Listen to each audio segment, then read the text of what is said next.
दोस्तों, game of thrones की नई कहानी अगर आप लोगों को पसंद आए तो कृपया लाइक, शेयर और कमेंट करें। धन्यवाद। पुराना तरीका, शायद यह एक दयालुता है, थियोन ने खुद से कहा जैसे ही वह दूसरी दिशा में चला गया। स्टिग शायद ही सबसे कुशल मुखिया था और बेनफ्रेड की गर्दन सूअर की तरह मोटी थी, मांसपेशियों और चर्बी से भरी हुई। मैं उसका मजाक उड़ाता था, बस यह देखने के लिए कि मैं उसे कितना गुस्सा दिला सकता हूं।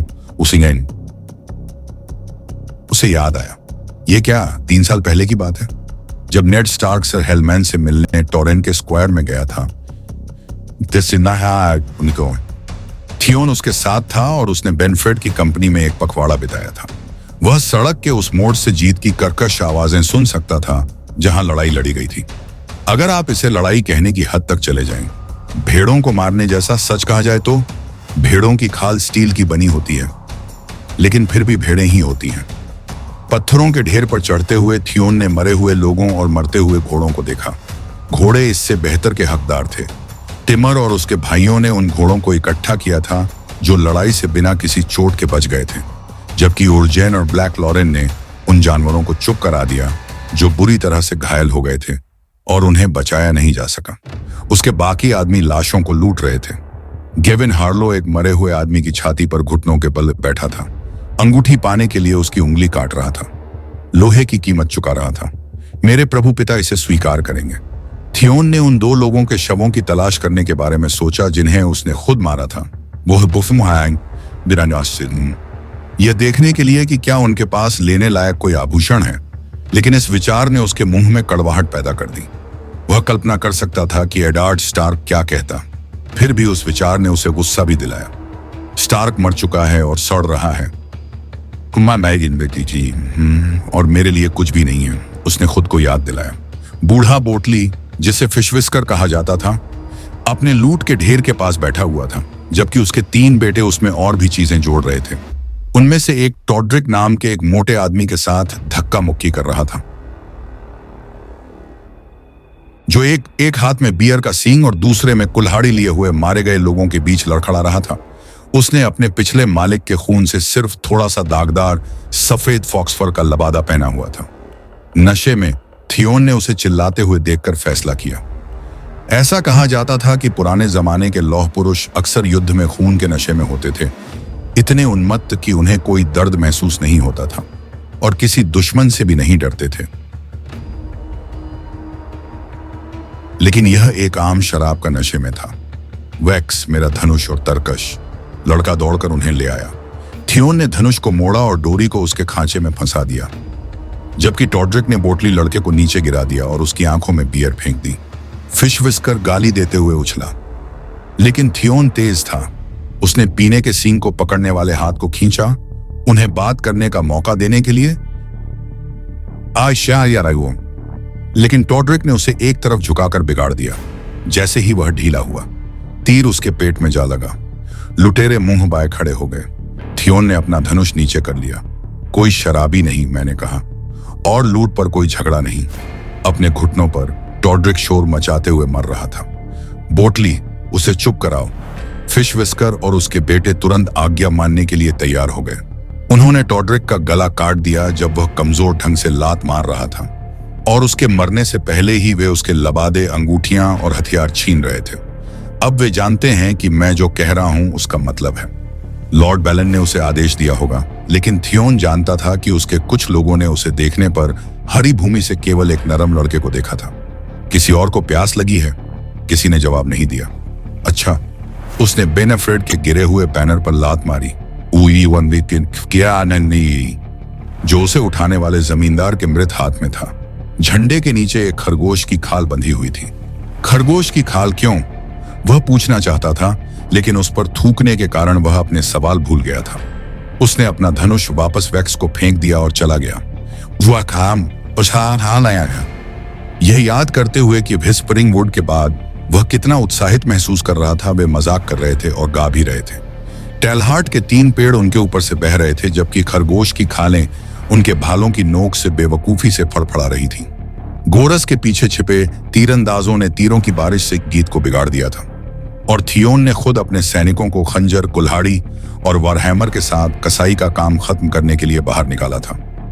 उसने उनके नेता को पूछताछ के लिए छोड़ देने का आदेश दिया था, लेकिन उसे उम्मीद नहीं थी कि यह बेनेफ्रेड टेलहार्ट होगा। जब थियोन अपने सी बिच में वापस लौटा तो उसका लंगड़ा शरीर सर्फ से खींचा जा रहा था। उसके लॉन्ग शिप के मस्तूल कंकड़ वाले समुद्र तट के साथ आसमान के सामने खड़े थे। मछली पकड़ने वाले गांव में ठंडी राख के अलावा कुछ भी नहीं बचा था जो बारिश होने पर बदबू मारती थी। पुरुषों को तलवार से मार दिया गया था। केवल मुट्ठी भर लोगों को छोड़कर जिन्हें थियोन ने टोरेन के चौक पर संदेश पहुंचाने के लिए भागने दिया था। उनकी पत्नियों और बेटियों को नमक की पत्नियों के रूप में दावा किया गया था, जो काफी युवा और गोरी थीं। बुढ़िया और बदसूरत लोगों का बलात्कार करके उन्हें मार दिया गया था। ज्ञान, अगर उनके पास उपयोगी कौशल थे और वे परेशानी पैदा करने की संभावना नहीं रखते थे तो उन्हें गुलाम बना लिया गया था। थियोन ने भी उस हमले की योजना बनाई थी। भोर से पहले ठंडे अंधेरे में अपने जहाजों को किनारे पर लाया और अपने हाथों में एक लंबी कुल्हाड़ी लेकर अपने आदमियों को सोते हुए गांव में ले जाने के लिए आगे से छलांग लगाई। उसे इनमें से किसी का भी स्वाद पसंद नहीं था, लेकिन उसके पास क्या विकल्प था। उसकी 3 बार शापित बहन अभी भी अपनी काली हवा को उत्तर की ओर बहा रही थी। निश्चित रूप से अपना खुद का महल जीत लेगी। लॉर्ड बैलन ने मेजबानी की कोई भी बात आयरन आइलैंड से बाहर नहीं निकलने दी थी और स्टोनी शोर के साथ थियोन के खूनी काम को लूट के लिए समुद्री हमलावरों के हाथों में डाल दिया जाएगा। उत्तरी लोगों को अपने असली खतरे का एहसास तब तक नहीं होगा जब तक कि डीपवुड मोटे और मोट कैलिन पर हथौड़े नहीं गिरेंगे, और सब कुछ हो जाने और जीत जाने के बाद वे उस कुतिया आशा के लिए गाने गाएंगे और भूल जाएंगे कि मैं यहां भी था, यानी अगर उसने इसकी अनुमति दी। डैगमर क्लेफ्ट, जो अपने लॉन्ग शिप फोमर ड्रिंकर के ऊंचे नक्काशीदार अग्रभाग के पास खड़ा था, थियोन ने उसे जहाजों की रखवाली का काम सौंपा था। अन्यथा लोग इसे डैगमर की जीत कहते, न कि उसकी। एक अधिक चुभने वाला आदमी इसे अपमान के रूप में ले सकता था। एक ऊपर आया देखते, लेकिन क्लेफ्ट जॉ ने केवल हंसा था। दिन जीत लिया गया है, डैगमर ने नीचे से आवाज लगाई। और फिर भी तुम नहीं मुस्कुरा रहे हो बेटा। जीवित लोगों को मुस्कुराना चाहिए, क्योंकि मृतक नहीं मुस्कुरा सकते। उसने खुद मुस्कुराकर दिखाया कि यह कैसे किया गया था। यह एक भयानक दृश्य था। बालों के बर्फीले सफेद अयाल के नीचे डैगमर क्लेफ्टजॉ के शरीर पर सबसे ज्यादा दिल दहलाने वाला निशान था जो थियोन ने कभी देखा था। उस लंबी कुल्हाड़ी की निशानी जिसने उसे एक लड़के के रूप में लगभग मार डाला था। इस वार ने उसके जबड़े को तोड़ दिया था, उसके सामने के दांतों को चकनाचूर कर दिया था, और उसके 4 होंठ रह गए थे जहां दूसरे लोगों के सिर्फ 2 होंठ होते थे। एक झबरा दाढ़ी ने उसके गालों और गर्दन को ढक रखा था, लेकिन बाल निशान पर नहीं उगते थे। इसलिए सिकुड़े हुए मुड़े हुए मांस की एक चमकदार सिलाई उसके चेहरे को बर्फ के मैदान में एक दरार की तरह विभाजित कर रही थी। हम उन्हें गाते हुए सुन सकते थे, बूढ़े योद्धा ने कहा। यह एक अच्छा गाना था और उन्होंने इसे बहादुरी से गाया। उन्होंने लड़ने से बेहतर गाया। वीणा ने उन्हें उतना ही फायदा पहुंचाया होगा जितना उनके भालों ने पहुंचाया था। कितने आदमी मारे गए? हमारे। थियोन ने कंधे उचका दिए। टॉडरिक, मैंने उसे शराब पीने और लूट के लिए लड़ने के कारण मार डाला। कुछ लोग मारे जाने के लिए ही पैदा होते हैं।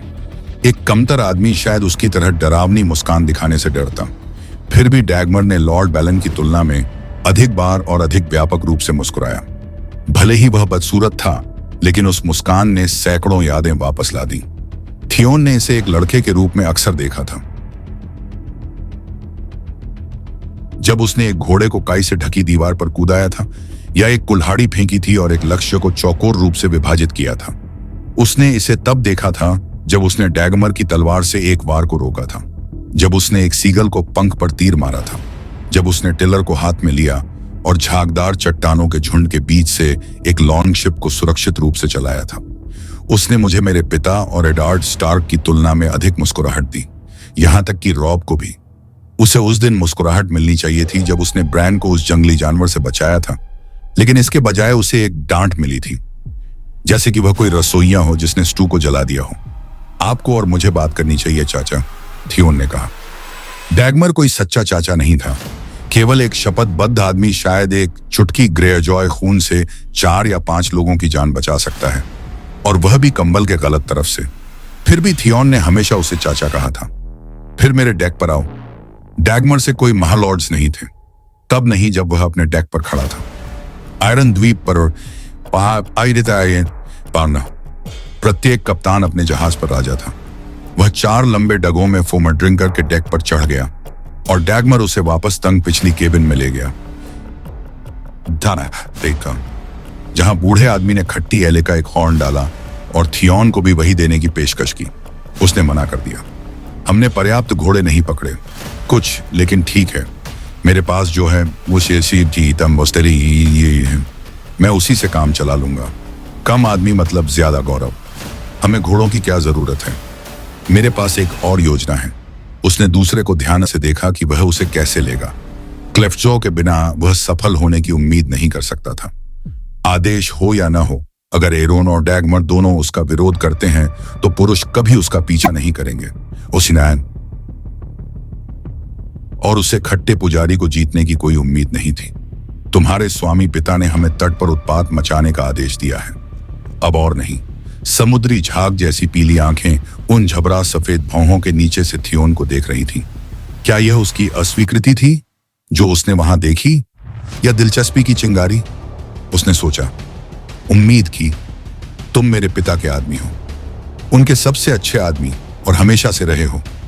गर्व, थियोन ने सोचा, उसे गर्व है, मुझे इसका इस्तेमाल करना चाहिए। उसका गर्व ही कुंजी होगा।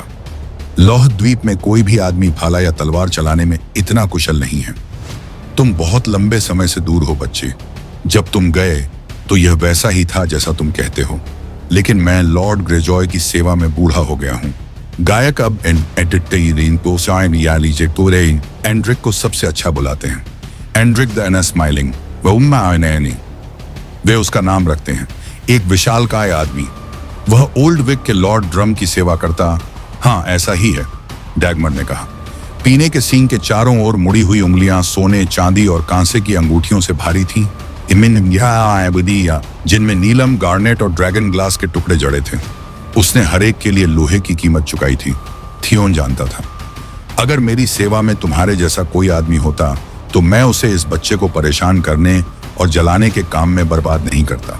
यह लॉर्ड बैलन के सबसे अच्छे आदमी के लिए कोई काम नहीं है। डैगमर की मुस्कुराहट ने उसके होंठों को मोड़ दिया और उसके दांतों के भूरे रंग के टुकड़े दिखाई दिए। नहीं उसके सच्चे बेटे के लिए, उसने हूंट किया। मैं तुम्हें बहुत अच्छी तरह से जानता हूं थियोन। मैंने तुम्हें अपना पहला कदम उठाते देखा, तुम्हें अपना पहला धनुष मोड़ने में मदद की। यह मैं नहीं हूं जो बर्बाद महसूस करता। तुम इस काम को बहुत गंभीरता से लेते हो बेटा। बात सिर्फ इतनी है कि तुम्हारे पिता तुम्हें नहीं जानते। तुम्हारे भाइयों की मृत्यु के बाद और भेड़ियों द्वारा तुम्हें ले जाए जाने के बाद तुम्हारी बहन ही उनका सहारा थी। उन्होंने उस पर भरोसा करना सीखा और उसने कभी उन्हें निराश नहीं किया। नहीं, मैंने। स्टार्क्स मेरी कीमत जानते थे। मैं ब्रायनडेन ब्लैकफिश के चुने हुए स्काउट्स में से एक था और मैंने व्हिस्परिंग वुड में पहली लहर के साथ हमला किया। मैं किंग्सलेयर के साथ तलवारें पार करने के इतने करीब था। थियोन ने अपने हाथों को 2 फीट की दूरी पर रखा। डैरेन हॉर्नवुड हमारे बीच आया, वो सारा हम आएगा और इसके लिए मर गया। तुम मुझे यह क्यों बता रहे हो? डैगमर ने पूछा। यह मैं ही था जिसने तुम्हारी पहली तलवार तुम्हारे हाथ में दी थी। मैं जानता हूं कि तुम कोई कायर नहीं हो। क्या मेरे पिता? बूढ़े योद्धा को ऐसा लग रहा था जैसे उसने किसी ऐसी चीज को चबा लिया हो जिसका स्वाद उसे पसंद नहीं था। यह सिर्फ थियोन, बॉय वुल्फ तुम्हारा दोस्त है और इन स्टार्क्स ने तुम्हें 10 साल तक अपने पास रखा था। मैं कोई स्टार्क नहीं हूं, लॉर्ड एडार्ड ने यह देखा। मैं एक ग्रेजॉय हूं और मैं अपने पिता का उत्तराधिकारी बनना चाहता हूं।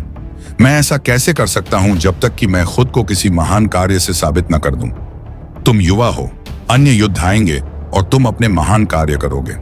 अभी के लिए हमें स्टोनी शोर को परेशान करने का आदेश दिया गया है।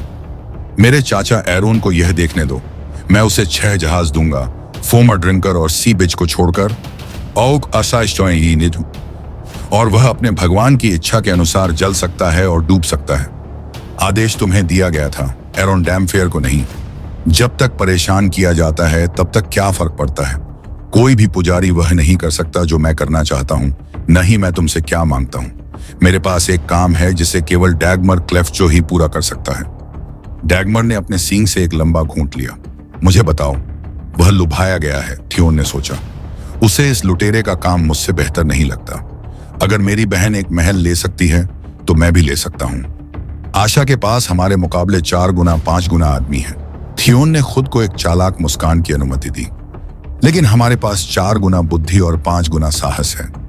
तुम्हारे पिता मुझे धन्यवाद देंगे जब मैं उन्हें उनका राज्य सौंप दूंगा। मेरा मतलब एक ऐसा काम करना है जिसे वीणावादक 1000 साल तक गाएंगे। वह जानता था कि यह डैगमर को थोड़ा रुकना पड़ेगा। एक गायक ने कुल्हाड़ी के बारे में एक गाना बनाया था जिसने उसके जबड़े को 2 हिस्सों में तोड़ दिया था और बूढ़े आदमी को इसे सुनना बहुत पसंद था। जब भी वह नशे में होता तो वह एक जोरदार और तूफानी गाना गाता जो मृत नायकों और जंगली वीरता के कामों के बारे में बताता। उसके बाल सफेद हो गए हैं और उसके दांत सड़ गए हैं, लेकिन फिर भी उसे महिमा का स्वाद है। तुम्हारी इस योजना में मेरा क्या हिस्सा होगा बेटा? डैगमर क्लेफजॉ ने एक लंबी चुप्पी के बाद पूछा और थियोन को पता था कि वह जीत गया था। दुश्मन के दिल में आतंक पैदा करने के लिए, जैसा कि केवल तुम्हारा नाम ही कर सकता है, तुम हमारी सेना का बड़ा हिस्सा लेकर टोरेन के चौक पर मार्च करोगे। हेलमैन टेलहार्ड अपने सबसे अच्छे लोगों को दक्षिण ले गया और बेनफ्रेड अपने बेटों के साथ यहीं मर गया। उसके चाचा लियोबार्ड कुछ छोटी सी सेना के साथ रहेंगे। अगर मैं बेनफ्रेड से सवाल कर पाता तो मुझे पता चल जाता कि वह कितना छोटा था। अपने दृष्टिकोण को छिपाओ मत। जितने बहादुरी भरे गीत तुम्हें पसंद हों, गाओ। मैं चाहता हूं कि वे अपने दरवाजे बंद कर लें। क्या यह टोरेन का चौक एक मजबूत किला है? काफी मजबूत। दीवारें पत्थर की हैं, 30 फीट ऊंची, हर कोने पर चौकोर मीनारें और अंदर एक चौकोर किला। पत्थर की दीवारों पर गोली नहीं चलाई जा सकती। हम उन्हें कैसे तोड़ेंगे? हमारे पास एक छोटे से महल पर भी हमला करने के लिए पर्याप्त संख्या नहीं है। तुम उनकी दीवारों के बाहर शिविर बनाओगे और गुलेल और घेराबंदी के इंजन बनाने लगोगे। यह पुराना तरीका नहीं है। क्या तुम भूल गए हो? लौह पुरुष तलवारों और कुल्हाड़ियों से लड़ते हैं, पत्थर फेंक कर नहीं। किसी दुश्मन को भूखा मारने में कोई गौरव नहीं है। लियोबार्ड को यह नहीं पता होगा। जब वह तुम्हें घेराबंदी की मीनारें खड़ी करते देखेगा तो उसकी बूढ़ी औरत का खून खौल उठेगा और वह मदद के लिए चिल्लाएगा। अपने तीरंदाजों को रोको चाचा और कौवे को उड़ने दो। विंटरफेल का कास्टेलियन एक बहादुर आदमी है विद पसाइड, लेकिन उम्र ने उसके अंगों के साथ साथ उसकी बुद्धि को भी कठोर बना दिया है। जब उसे पता चलता है कि उसके राजा के बैनरमैन में से एक पर भयानक डैगमर क्लेफजॉ ने हमला किया है तो वह अपनी ताकत जुटाएगा और टेलहार्ड की सहायता के लिए जाएगा। यह उसका कर्तव्य है। सर रॉड्रिक कर्तव्य परायण नहीं तो और क्या है। वह जो भी सेना बुलाएगा वह मेरी सेना से बड़ी होगी, डैगमर ने कहा।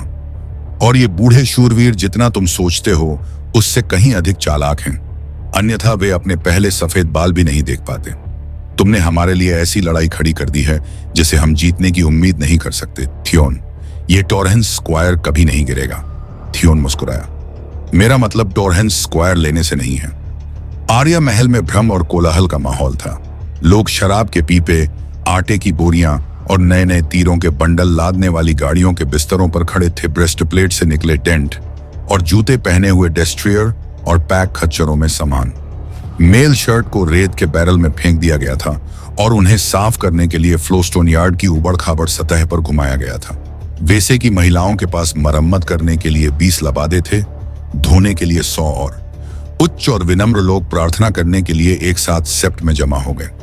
दीवारों के बाहर तंबू और मंडप गिर रहे थे। स्क्वायर ने रसोई की आग पर पानी की बाल्टियां फेंकी, जबकि सैनिकों ने अपने ब्लेड को एक आखिरी बार अच्छी तरह से चाटने के लिए अपने ओनेलस्टोन निकाले।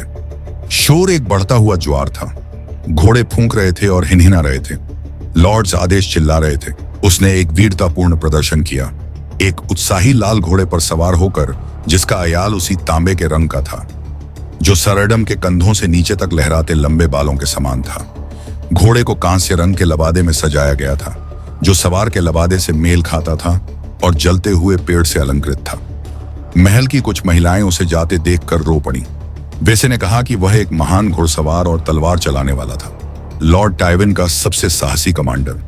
मुझे आशा है कि वह मर जाएगा, आर्य ने सोचा जब उसने उसे गेट से बाहर निकलते देखा। उसके आदमी उसके पीछे दोहरे स्तंभ में चल रहे थे। मुझे आशा है कि वे सभी मर जाएं। वे रॉब से लड़ने जा रहे थे। वह जानती थी। अपने काम के बारे में बात करते हुए सुनकर आर्या को पता चला था कि रॉब ने पश्चिम में कुछ महान जीत हासिल की। वेसे के पास सुबह से शाम तक उसके संदेश आते रहते थे। उनमें से कुछ तो उसे महल की दीवारों से परे शिविर के कीचड़ और पागलपन में भी ले गए। मैं भाग सकती थी। उसने सोचा कि एक गाड़ी उसके पास से गुजरी। मैं एक गाड़ी के पीछे कूद सकती थी और छिप सकती थी, या शिविर के अनुयायियों के साथ जा सकती थी। कोई मुझे नहीं रोकेगा। अगर वैसे न होती तो वह ऐसा कर सकती थी। उसने उन्हें एक से अधिक बार बताया था कि जो कोई भी उससे भागने की कोशिश करेगा, उसके साथ वह क्या करेगा। ये कोई पिटाई नहीं होगी। ओह नहीं, मैं तुम पर एक उंगली भी नहीं रखूंगा। मैं तुम्हें सिर्फ कोहरिक के लिए बचाऊंगा। हाँ, मैं बचाऊंगा। मैं तुम्हें क्रिपलर के लिए बचाऊंगा। उसका नाम वर्गो होंठ है, और जब वह वापस आएगा तो वह तुम्हारे पैर काट देगा। शायद अगर वैसे मर गया होता, आर्य ने सोचा, लेकिन जब वह उसके साथ थी तो नहीं। वह तुम्हें देख सकता था और सूंघ सकता था कि तुम क्या सोच रहे थे। वह हमेशा ऐसा कहता था, हालांकि वेस ने कभी नहीं सोचा था कि वह पढ़ सकती है। इसलिए उसने उसे दिए गए संदेशों को सील करने की कभी परवाह नहीं की। आर्य ने उन सभी पर नजर डाली, लेकिन वे कभी भी कुछ भी अच्छा नहीं थे। बस बेवकूफी भरी बातें थीं जो इस गाड़ी को अन्न भंडार में और उस गाड़ी को शस्त्रागार में भेजती थीं। उनमें से एक जुए के कर्ज के भुगतान की मांग थी, लेकिन जिस शूरवीर को उसने यह दिया था वह पढ़ नहीं सकता था। जब उसने उसे बताया कि इसमें क्या लिखा है तो उसने उसे मारने की कोशिश की, लेकिन आर्य ने झटके से झुककर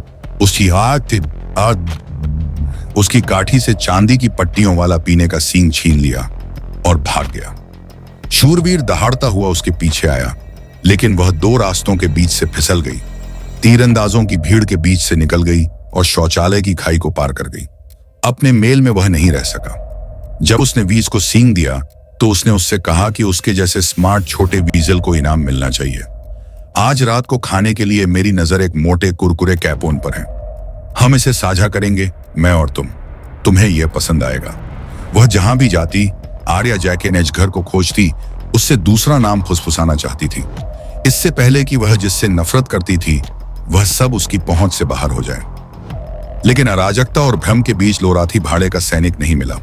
वह हारी पाए जहां अभी भी उसके 2 मौत का कर्जदार था, और वह चिंतित थी कि अगर वह बाकी लोगों के साथ युद्ध करने के लिए चला गया तो वह उन्हें कभी नहीं पा सकेगी। आखिरकार उसने हिम्मत जुटाई और गेट गार्ड में से एक से पूछा कि क्या वह चला गया है। लॉर्ड्स के आदमियों में से एक है, मैंने कहा। तो वह नहीं जाएगा। उसके आधिपत्य का नाम हेरेनहाल का सर एमोरी कास्टेलन है। वह सब यहीं रहेगा, महल को संभाले रखने के लिए।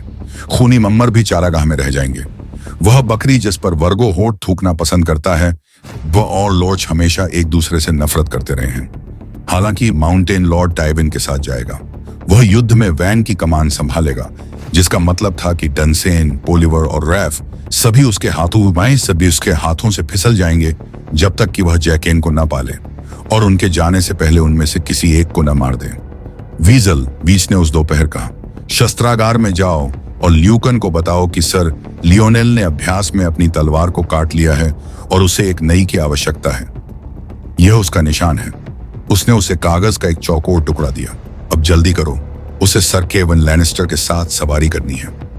आर्य ने कागज लिया और भाग गया। शस्त्रागार महल की लोहारी से सटा हुआ था। एक लंबी ऊंची छत वाली इमारत की सुरंग, जिसकी दीवारों में 20 फोर्स बने हुए थे और स्टील को तड़का लगाने के लिए लंबे पत्थर के पानी के कुंड थे। जब वह अंदर दाखिल हुई तो आधी फोर्स काम कर रही थी। दीवारें हथौड़ों की आवाज से गूंज रही थीं और चमड़े के एप्रन पहने हुए मोटे आदमी धौंकनी और निहाई पर झुके हुए उदास गर्मी में पसीना बहा रहे थे। जब उसने गेंड्री को देखा तो उसकी नंगी छाती पसीने से भीगी हुई थी, लेकिन घने काले बालों के नीचे नीली आंखों में वही जिद्दी भाव था जो उसे याद था। आर्या को नहीं पता था कि वह उससे बात भी करना चाहती थी। यह उसकी गलती थी कि वे सभी पकड़े गए थे। कौन है ल्यूकन? उसने कागज आगे बढ़ाया। मैं सर लियोनेल के लिए एक नई तलवार लेने जा रही हूं। सर लियोनेल के बारे में मत सोचो। उसने उसे हाथ से एक तरफ खींचा। कल रात हॉट पाई ने मुझसे पूछा कि क्या मैंने तुम्हें होल्डफास्ट पर वापस विंटरफेल चिल्लाते हुए सुना है, जब हम सब दीवार पर लड़ रहे थे। मैंने कभी नहीं किया। हाँ, तुमने किया। मैंने भी तुम्हें सुना। हर कोई चिल्ला रहा था, आर्य ने रक्षात्मक ढंग से कहा। हॉट पाई चिल्लाया। उसने इसे 100 बार चिल्लाया होगा। तुमने क्या चिल्लाया यह मायने रखता है। मैंने हॉट पाई से कहा कि उसे अपने कानों से मोम साफ करना चाहिए, कि तुमने बस चिल्लाया था कि नरक में जाओ। अगर वह तुमसे पूछे तो बेहतर होगा कि तुम भी यही कहो। मैं करूंगी, उसने कहा। भले ही उसे लगा कि नरक में जाओ चिल्लाना एक बेवकूफी वाली बात है, उसने हॉट पाई को यह बताने की हिम्मत नहीं की कि वह वास्तव में कौन थी। शायद मुझे जैकेन को हॉट पाई का नाम बताना चाहिए। मैं लूकन को बुलाऊंगा, गेंड्री ने कहा। लूकन ने लिखावट पर घुरघुराहट की, हालांकि आर्य को नहीं लगा कि वह इसे पढ़ सकता है, और एक भारी लंबी तलवार खींची। यह उस मूर्ख के लिए बहुत अच्छा है, और तुम उसे बताओ कि मैंने ऐसा कहा है, उसने उसे ब्लेड देते हुए कहा। मैं करूंगा, उसने झूठ बोला। अगर उसने ऐसा कुछ भी किया तो वीज उसे बुरी तरह पीटेगा। लूकन खुद अपनी बेइज्जती कर सकता था। लंबी तलवार नीडल की तुलना में बहुत भारी थी, लेकिन आर्य को इसका एहसास अच्छा लगा। उसके हाथों में स्टील के वजन ने उसे मजबूत महसूस कराया। शायद मैं अभी तक पानी की नर्तकी नहीं हूं, लेकिन मैं चूहा भी नहीं हूं। एक चूहा तलवार का इस्तेमाल नहीं कर सकता, लेकिन मैं कर सकता हूं। द्वार खुले थे, सैनिक आ जा रहे थे, खाली गाड़ियां आती जाती थीं और अपने भार के नीचे चरमराती और हिलती डुलती हुई बाहर जाती थीं। उसने अस्तबल में जाकर उन्हें यह बताने के बारे में सोचा कि सर लियोनेल को एक नया घोड़ा चाहिए। उसके पास कागज था। अस्तबल के लड़के उसे लूकन से बेहतर नहीं पढ़ पाते।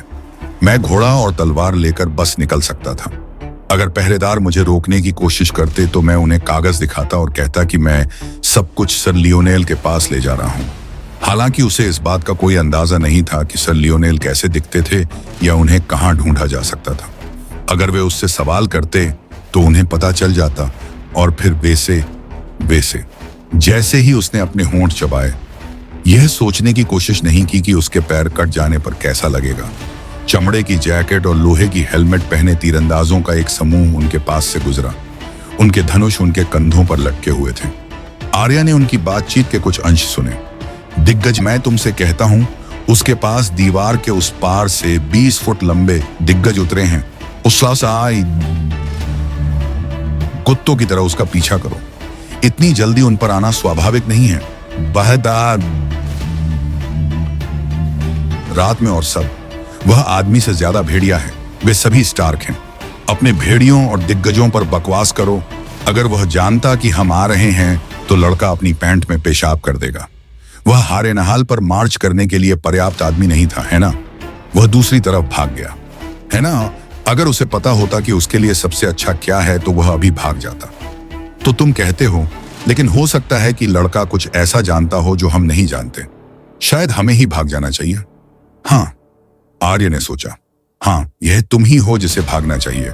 तुम और लॉर्ड टाइविन और माउंटेन और सर एडम और सर एमोरी और बेवकूफ सर लियोनेल, जो भी वह हैं, तुम सभी को भाग जाना चाहिए या मेरा भाई तुम्हें मार देगा।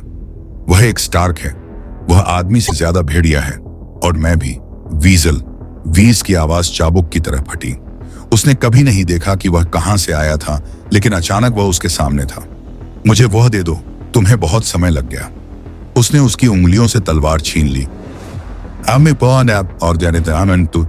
और अपने हाथ के पिछले हिस्से से उसे जोरदार तमाचा मारा। अगली बार जल्दी करना। एक पल के लिए वह फिर से भेड़िया बन गई थी, लेकिन वीज के तमाचे ने सब कुछ छीन लिया और उसके मुंह में अपने ही खून के स्वाद के अलावा कुछ नहीं बचा। जब उसने उसे मारा तो उसने अपनी जीभ काट ली थी। वह उससे नफरत करती थी। तुम्हें एक और चाहिए? वीज ने मांग की। तुम्हें भी मिल जाएगा। मैं तुम्हारी बेशर्म निगाहों को बर्दाश्त नहीं करूंगा। शराब खाने में जाओ और टफलबेरी से कहो कि मेरे पास उसके लिए 2 दर्जन बैरल हैं, लेकिन उसे अपने लड़कों को उन्हें लाने के लिए भेजना चाहिए। नहीं तो मैं किसी और को ढूंढ लूंगा जो उन्हें और भी ज्यादा चाहता है। आर्या ने शुरुआत की, लेकिन वैसे के लिए इतनी जल्दी नहीं। अगर तुम आज रात खाना चाहते हो तो भागो, उसने चिल्लाया।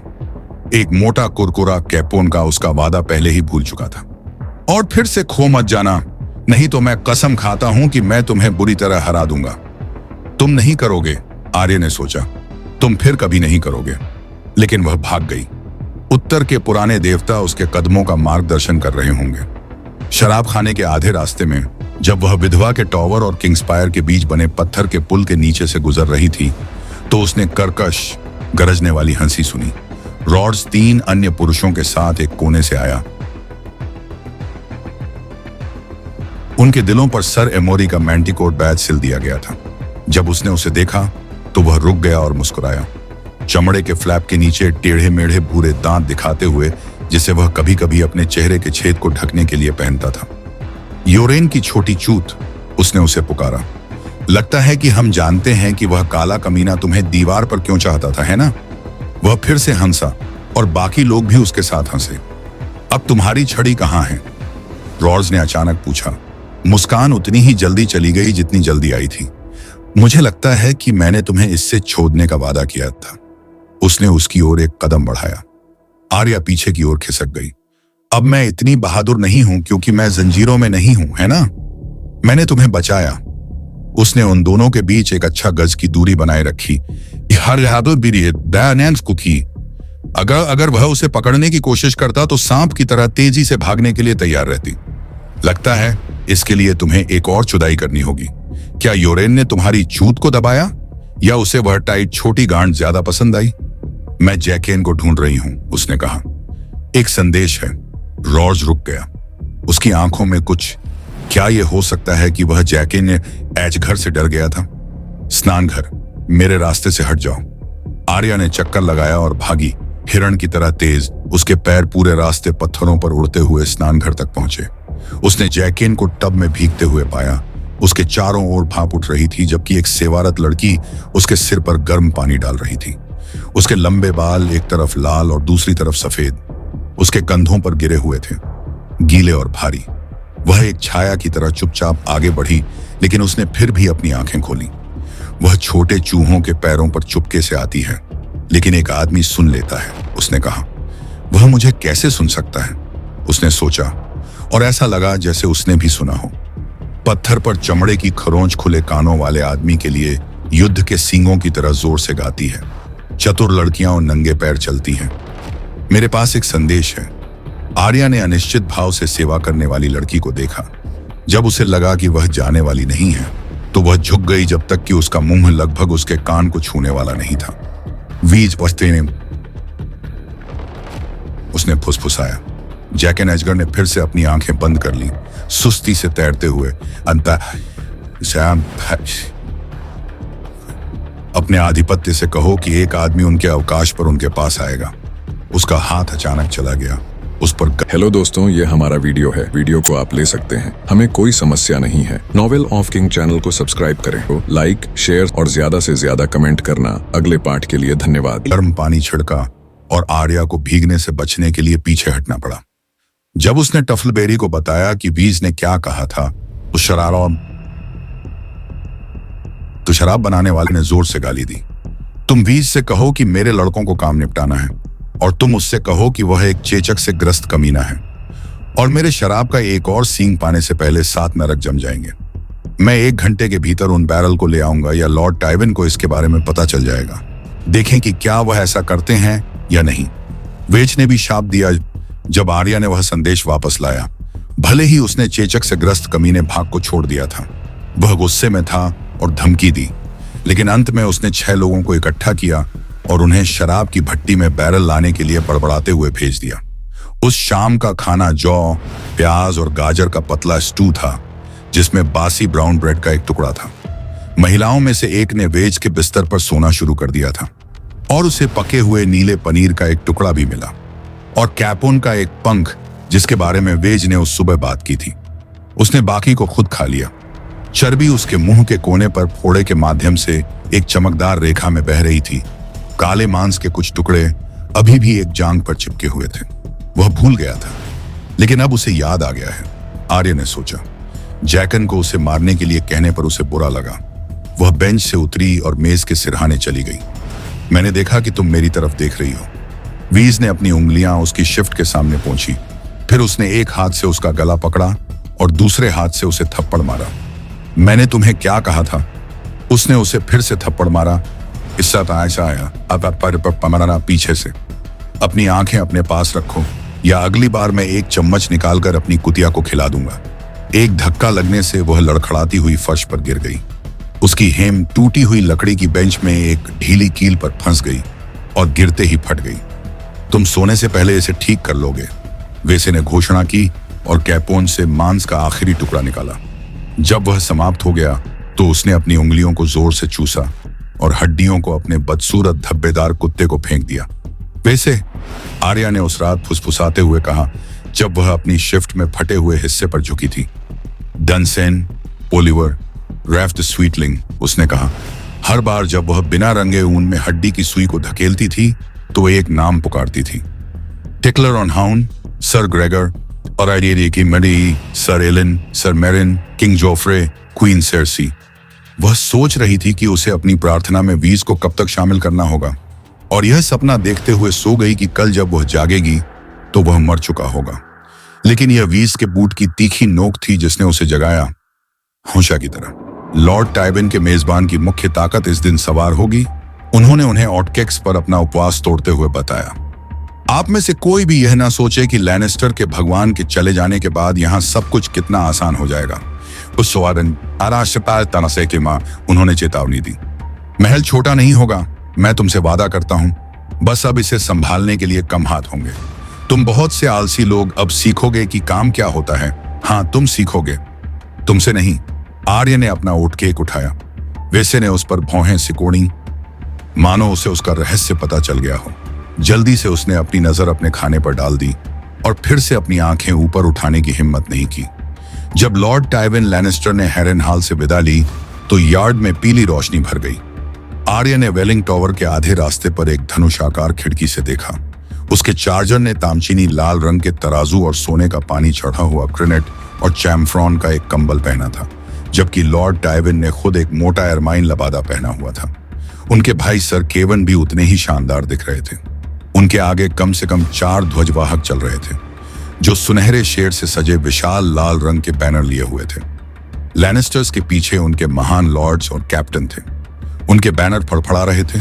को गिंदेरा की इश्पमय रंगों का तमाशा, लाल बैल और सुनहरा पहाड़, बैंगनी गेंडा और बैंटम मुर्गा, धारीदार सुअर और बेजर, एक चांदी का फेरेट और एक बाजीगर, सितारे और सनबर्स्ट और तेंदुआ, शेवरॉन और खंजर, काला हुड और नीला भृंग और हरा तीर। सबसे आखिर में सर ग्रेगर क्लेगन अपने ग्रे प्लेट स्टील में आए, एक घोड़े पर सवार जो उनके सवार की तरह ही गुस्सैल था। ओलिवर उनके बगल में सवार था। उसके हाथ में काले कुत्ते का झंडा था और उसके सिर पर जेंड्री का सींग वाला हेलमेट था। वह एक लंबा आदमी था, आवासीय पारों था, लेकिन जब वह अपने मालिक की छाया में सवार होता था तो वह एक आधे बड़े लड़के से ज्यादा नहीं दिखता था। जब आर्या ने उन्हें हारेनहाल के बड़े लोहे के पोर्टकुलिस के नीचे से गुजरते देखा तो उसकी रीढ़ में सिहरन दौड़ गई। अचानक उसे एहसास हुआ कि उसने एक भयानक गलती की है। मैं बहुत बेवकूफ हूं, इसने सोचा। वैसे का कोई महत्व नहीं था, चिस्विक का भी उतना ही नहीं। ये वो लोग थे जो मायने रखते थे, जिन्हें उसे मार देना चाहिए था। कल रात वह उनमें से किसी को भी मार सकती थी, अगर वह वैसे पर उसे मारने और कैपोन के बारे में झूठ बोलने के लिए इतनी नाराज न होती। लॉर्ड टाइविन, मैंने लॉर्ड टाइविन क्यों नहीं कहा? शायद उसका मन बदलने में बहुत देर नहीं हुई थी। वैसे अभी तक मारा नहीं गया था। अगर वह जैकिन को पा सके तो उसे बताए। आर्या जल्दी से घुमावदार सीढ़ियों से नीचे भागी, अपने काम भूल गई। उसने जंजीरों की खड़खड़ाहट सुनी जब पोर्टकुलिस को धीरे धीरे नीचे उतारा जा रहा था। उसके कांटे जमीन में गहराई तक धंस रहे थे। और फिर एक और आवाज, दर्द और डर की चीख। उससे पहले 1 दर्जन लोग वहां पहुंच गए, हालांकि कोई भी उसके बहुत करीब नहीं आ रहा था। आर्या उनके बीच में छटपटा रही थी। वैसे कोबल्स पर फैला हुआ था। उसका गला लाल हो गया था। आंखें भूरे बादलों के किनारे पर बिना देखे खुली हुई थीं। उसका बदसूरत धब्बेदार कुत्ता उसकी छाती पर खड़ा था, उसकी गर्दन से बहते खून को चाट रहा था और हर बार मृत व्यक्ति के चेहरे से मांस का एक कौर नोच रहा था। अंत में कोई एक क्रॉसबो लाया और धब्बेदार कुत्ते को मार डाला, जबकि वह वैसे के एक कान को देखकर चिंतित थी। सबसे बुरी बात उसने एक आदमी को कहते सुना। उसके पास वह कुतिया कुतिया तब से थी जब वह एक पिल्ला थी। यह जगह शापित है, क्रॉसबो वाले आदमी ने कहा। यह हेरेन का भूत है। यही है, गुडवाइफ अमाबेल ने कहा। मैं यहां एक और रात नहीं सोऊंगी, मैं कसम खाती हूं। आर्या ने मृत व्यक्ति और उसके मृत कुत्ते से अपनी नजर हटा ली। जैकिन एजगर वेलिंग टॉवर के किनारे पर झुके हुए थे। जब उसने उसे देखते हुए देखा तो उसने अपना हाथ अपने चेहरे पर रखा और 2 उंगलियां लापरवाही से अपने गाल पर रख लीं। कैटलिन रिवरन से 2 दिन की सवारी पर एक स्काउट ने उन्हें कीचड़ भरे भाप के पास अपने घोड़ों को पानी पिलाते हुए देखा। कैटलिन को हाउस फ्रे के ट्विन टावर बैच को देखकर इतनी खुशी कभी नहीं हुई थी। जब उसने उसे अपने चाचा के पास ले जाने के लिए कहा आर्म्स आ, तो उसने कहा ब्लैकफिश राजा के साथ पश्चिम की ओर चली गई है। मेरी महिला। मार्टिन रिवर्स उसकी जगह पर बाहरी लोगों को आदेश देता है। मैं समझ गया। वह ट्विंस में रिवर्स से मिली थी। लॉर्ड वॉल्डर फ्रे का एक नीच बेटा, सर पेरविन का सौतेला भाई। यह जानकर उसे आश्चर्य नहीं हुआ कि रॉब ने लैनिस्टर की शक्ति के दिल पर प्रहार किया था। स्पष्ट रूप से वह ठीक इसी पर विचार कर रहा था जब उसने उसे रेनली के साथ इलाज करने के लिए भेजा था। रिवर्स अब कहां है? उसका शिविर 2 घंटे की सवारी है मेरी महिला। हमें उसके पास ले चलो, उसने आदेश दिया। ब्रियन ने उसे वापस उसकी काठी में मदद की और वे तुरंत निकल पड़े। क्या आप बिटर ब्रिज से आई हैं मेरी महिला? स्काउट ने पूछा। नहीं, उसने हिम्मत नहीं की थी। रेनली की मृत्यु के बाद कैटलिन को इस बात की अनिश्चितता थी कि उसकी युवा विधवा और उसके संरक्षकों से उसे क्या स्वागत मिलेगा। इसके बजाय वह युद्ध के मध्य से होकर गुजरी, उपजाऊ नदी के किनारों से होकर जो लैनिस्टर्स के क्रोध से काले रेगिस्तान में बदल गए थे, और हर रात उसके स्काउट्स ऐसी कहानियां लेकर आते थे जो उसे बीमार कर देती थी। लॉर्ड रेनली मारा गया है, उसने कहा। हमें उम्मीद थी कि यह कहानी लैनिस्टर का कोई झूठ है, या क्या ऐसा हो सकता है? मेरा भाई रिवरन में कमान संभालता है। हाँ मेरी महिला। उनके अनुग्रह ने सर एडम्यूर को रिवरन को पकड़ने और उसके पीछे की रक्षा करने के लिए छोड़ दिया। भगवान उसे ऐसा करने की शक्ति प्रदान करें, कैटलिन ने सोचा, और साथ ही बुद्धि भी। क्या पश्चिम में रॉब से कोई संदेश है? तुमने नहीं सुना? आदमी हैरान लग रहा था। उनके अनुग्रह ने ऑक्स क्रॉस में एक बड़ी जीत हासिल की। सर स्टैफोर्ड लैनिस्टर मर चुका है, उसका सेनापति बिखर गया है। सर वेंडेल मैंडरली ने खुशी से चिल्लाया, लेकिन कैटलिन ने केवल सिर हिलाया। कल की जीत से ज्यादा उसे कल की परीक्षाओं की चिंता थी। मार्टिन रिवर्स ने एक टूटी हुई होल्डफास्ट की खोल में अपना डेरा बनाया था, एक छतविहीन अस्तबल और 100 ताजा कब्रों के बगल में। जब कैटलिन उतरी तो वह एक घुटने पर बैठ गया। अच्छा मिला मेरी महिला। आपके भाई ने हमें आपकी पार्टी पर नजर रखने और अगर हम आपको देखें तो आपको जल्दी से रिवरन वापस ले जाने का आदेश दिया है। कैटलिन को यह बात बिल्कुल पसंद नहीं आई। क्या यह मेरे पिता हैं? नहीं मेरी महिला, लॉर्ड होस्टर अपरिवर्तित हैं। रिवर्स एक सुर्ख आदमी था जिसकी अपने सौतेले भाइयों से बहुत कम समानता थी। यह केवल इतना है कि हमें डर था कि आप लैनिस्टर स्काउट से मिल सकते हैं। लॉर्ड टाइविन ने हारेनहाल छोड़ दिया है और अपनी पूरी शक्ति के साथ पश्चिम की ओर मार्च कर रहे हैं। उठो, उसने रिवर्स से कहा, भौहें सिकोड़ते हुए। स्टैनिस बैराथियोन भी जल्द ही मार्च पर होगा। भगवान उन सभी की मदद करें। लॉर्ड टाइविन कब तक हमारे पास आएंगे? 3 दिन, शायद 4, यह जानना मुश्किल है। हम सभी सड़कों पर नजर रखे हुए हैं, लेकिन बेहतर होगा कि हम देर ना करें, और न ही उन्होंने ऐसा किया। रिवर ने जल्दी से अपना शिविर तोड़ा और उसके बगल में काठी बांधी, और वे फिर से चल पड़े। अब लगभग 50 लोग मजबूत थे, डायरवुल्फ, लीपिंग ट्राउट, ट्विन टावर्स के नीचे उड़ते हुए। उसके आदमी ऑक्स क्रॉस में रॉब की जीत के बारे में और सुनना चाहते थे, और रिवर ने उनकी बात मान ली। रिवरन में एक गायक आया है जो खुद को रायमंड द राइमर कहता है। उसने लड़ाई का एक गीत बनाया है। निस्संदेह आप इसे आज रात गाते हुए सुनेंगे मेरी महिला। वुल्फ इन द नाइट, यह रायमंड इसे कहता है। उसने बताया कि कैसे सर स्टैफोर्ड की सेना के बचे हुए लोग लैनीस्पोर्ट पर वापस आ गए थे। घेराबंदी के इंजन के बिना कैस्टरली रॉक पर हमला करने का कोई तरीका नहीं था। इसलिए यंग वुल्फ लैनिस्टर्स को नदी के किनारों पर किए गए विनाश के लिए समान रूप से भुगतान कर रहा था। लॉर्ड स्टार्क और ग्लोवर तट पर छापे मार रहे थे। लेडी मॉरमोंट ने हजारों मवेशियों को पकड़ लिया था और उन्हें रिवरन की ओर वापस ले जा रही थी, जबकि ग्रेट जोन ने कास्टमेरे, नशाई, नन्स डीप और पेंड्रिक हिल्स में सोने की खदानों पर कब्जा कर लिया था। सर वेंडेल हंसे। किसी लैनिस्टर को भागने पर मजबूर करने के लिए उसके सोने पर खतरा सबसे ज्यादा होता है। राजा ने कभी टूट कैसे लिया? सर पेरविन फ्रे ने अपने कमीने भाई से पूछा। यह एक मजबूत किला है और यह पहाड़ी सड़क पर कब्जा करता है। उसने इसे कभी नहीं लिया। वह रात में इसके चारों ओर फिसल गया। ऐसा कहा जाता है कि डायरवुल्फ ने उसे रास्ता दिखाया, उसकी ग्रे विंड ने। जानवर ने बकरी के एक पद चिन्ह को सूंघ लिया जो एक घाटी से नीचे की ओर मुड़ा हुआ था, और एक रिज के नीचे एक टेढ़ा मेढ़ा और पथरीला रास्ता। फिर भी पुरुषों के लिए एकल पंक्ति में सवार होने के लिए पर्याप्त चौड़ा था। अपने वॉच टावर में लैनिस्टर को उनकी झलक भी नहीं मिली। रिवर्स ने अपनी आवाज कम कर दी। कुछ लोग कहते हैं कि लड़ाई के बाद राजा ने स्टैफोर्ड लैनिस्टर का दिल काटकर भेड़िए को खिला दिया। मैं ऐसी कहानियों पर विश्वास नहीं करूंगी, कैटलिन ने तीखी आवाज में कहा। मेरा बेटा कोई जंगली नहीं है, जैसा कि आप कहती हैं मेरी महिला, फिर भी यह जानवर के लायक से ज्यादा नहीं है। वह कोई आम भेड़िया नहीं है। ग्रेट जोन को यह कहते हुए सुना गया है कि उत्तर के पुराने देवताओं ने उन डायरवुल्फों को आपके बच्चों के पास भेजा है। कैटलिन को वह दिन याद आया जब उसके लड़कों ने गर्मियों के अंत में बर्फबारी में पिल्लों को पाया था। हाउस स्टार्क के 5 सच्चे बच्चों के लिए 5 थे, अंत्यालाइन, एक खरस्टेनेटा, 3 नर और 2 मादा, और नेड के नाजायज बेटे जॉन स्नो के लिए 6ठा, फर का सफेद और आंखें लाल। कोई साधारण भेड़िया नहीं, उसने सोचा। नहीं, वास्तव में नहीं। उस रात जब उन्होंने अपना शिविर बनाया तो ब्रायन ने अपना तंबू ढूंढा। मेरी महिला, अब आप अपने भाई के महल से एक दिन की सवारी पर सुरक्षित रूप से अपने लोगों के बीच वापस आ गई हैं। मुझे जाने की अनुमति दें। कैटलिन को आश्चर्यचकित नहीं होना चाहिए था। घरेलू युवती ने अपनी यात्रा के दौरान खुद को पूरी तरह से अलग रखा था। आप अपना अधिकांश समय घोड़ों के साथ, उनके कोट को ब्रश करने और उनके जूतों से पत्थर निकालने में बिताया था।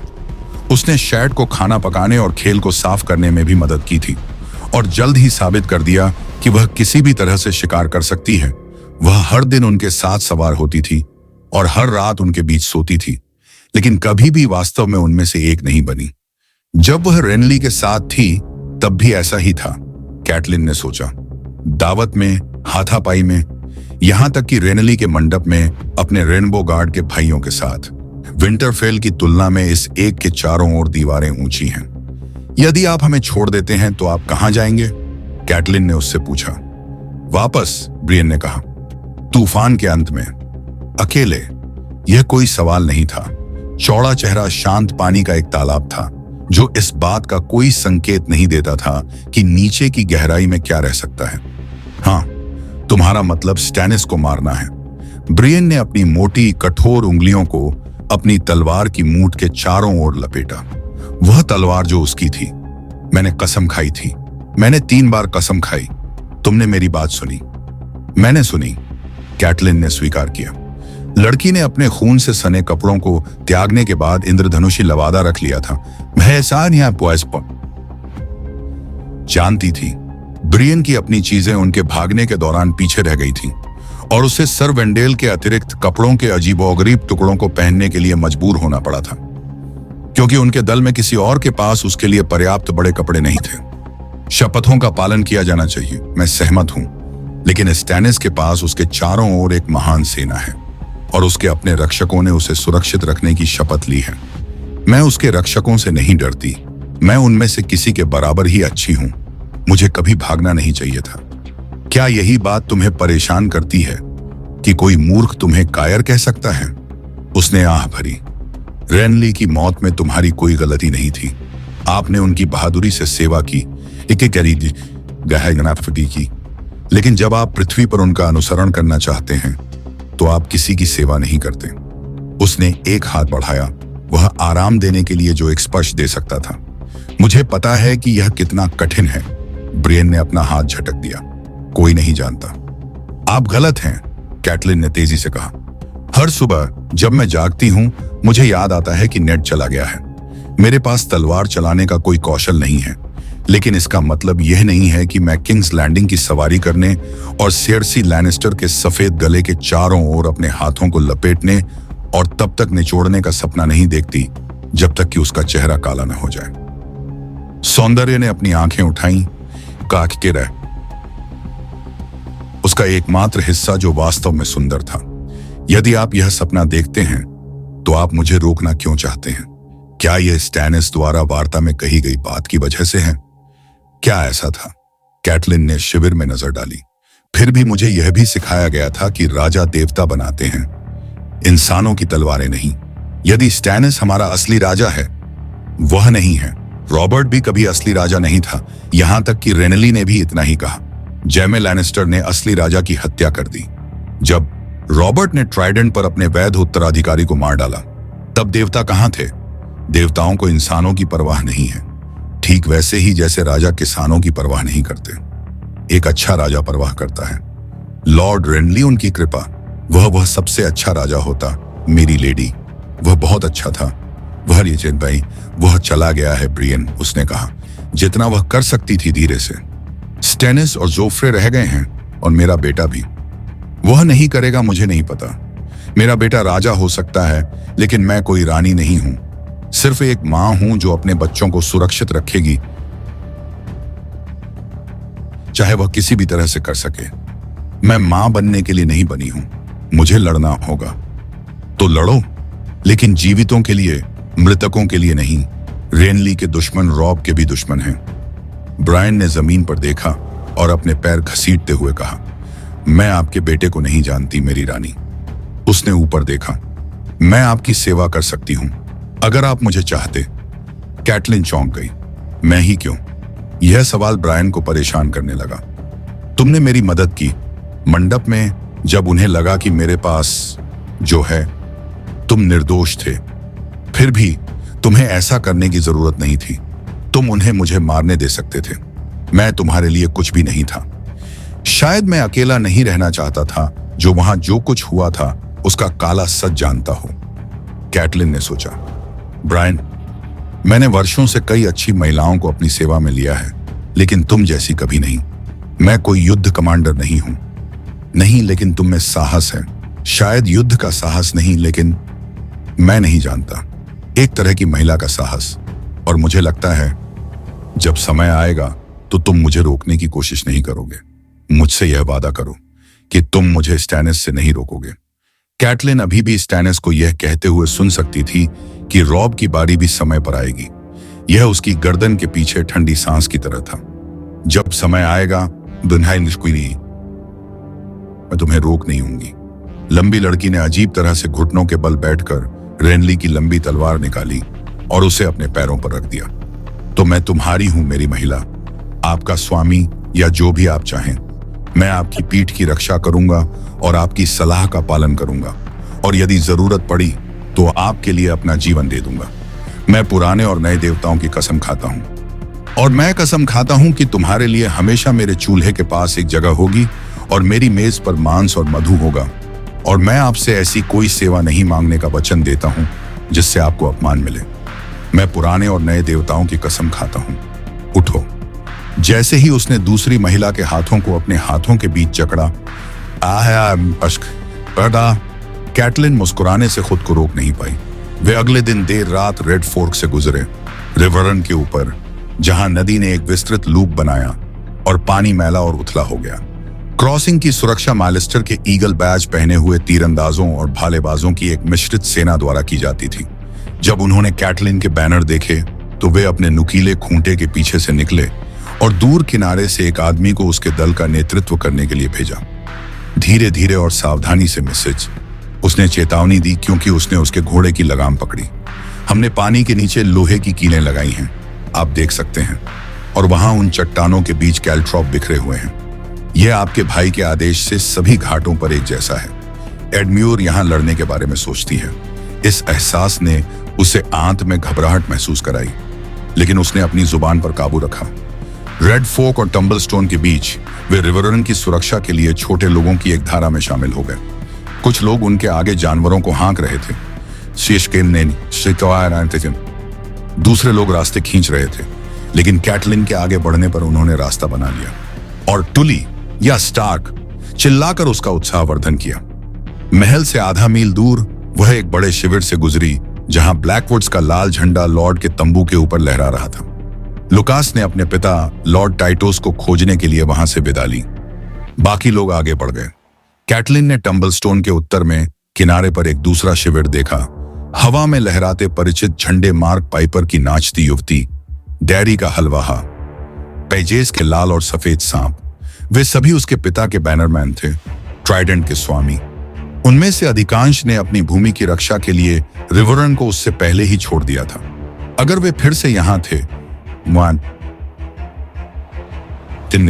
तो इसका मतलब केवल ये हो सकता है कि एडम्योर ने उन्हें वापस बुलाया है। भगवान हमें बचाएं, यह सच है।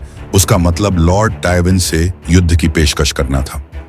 रिवररन की दीवारों के खिलाफ कुछ अंधेरा लटक रहा था। कैटलिन ने दूर से देखा।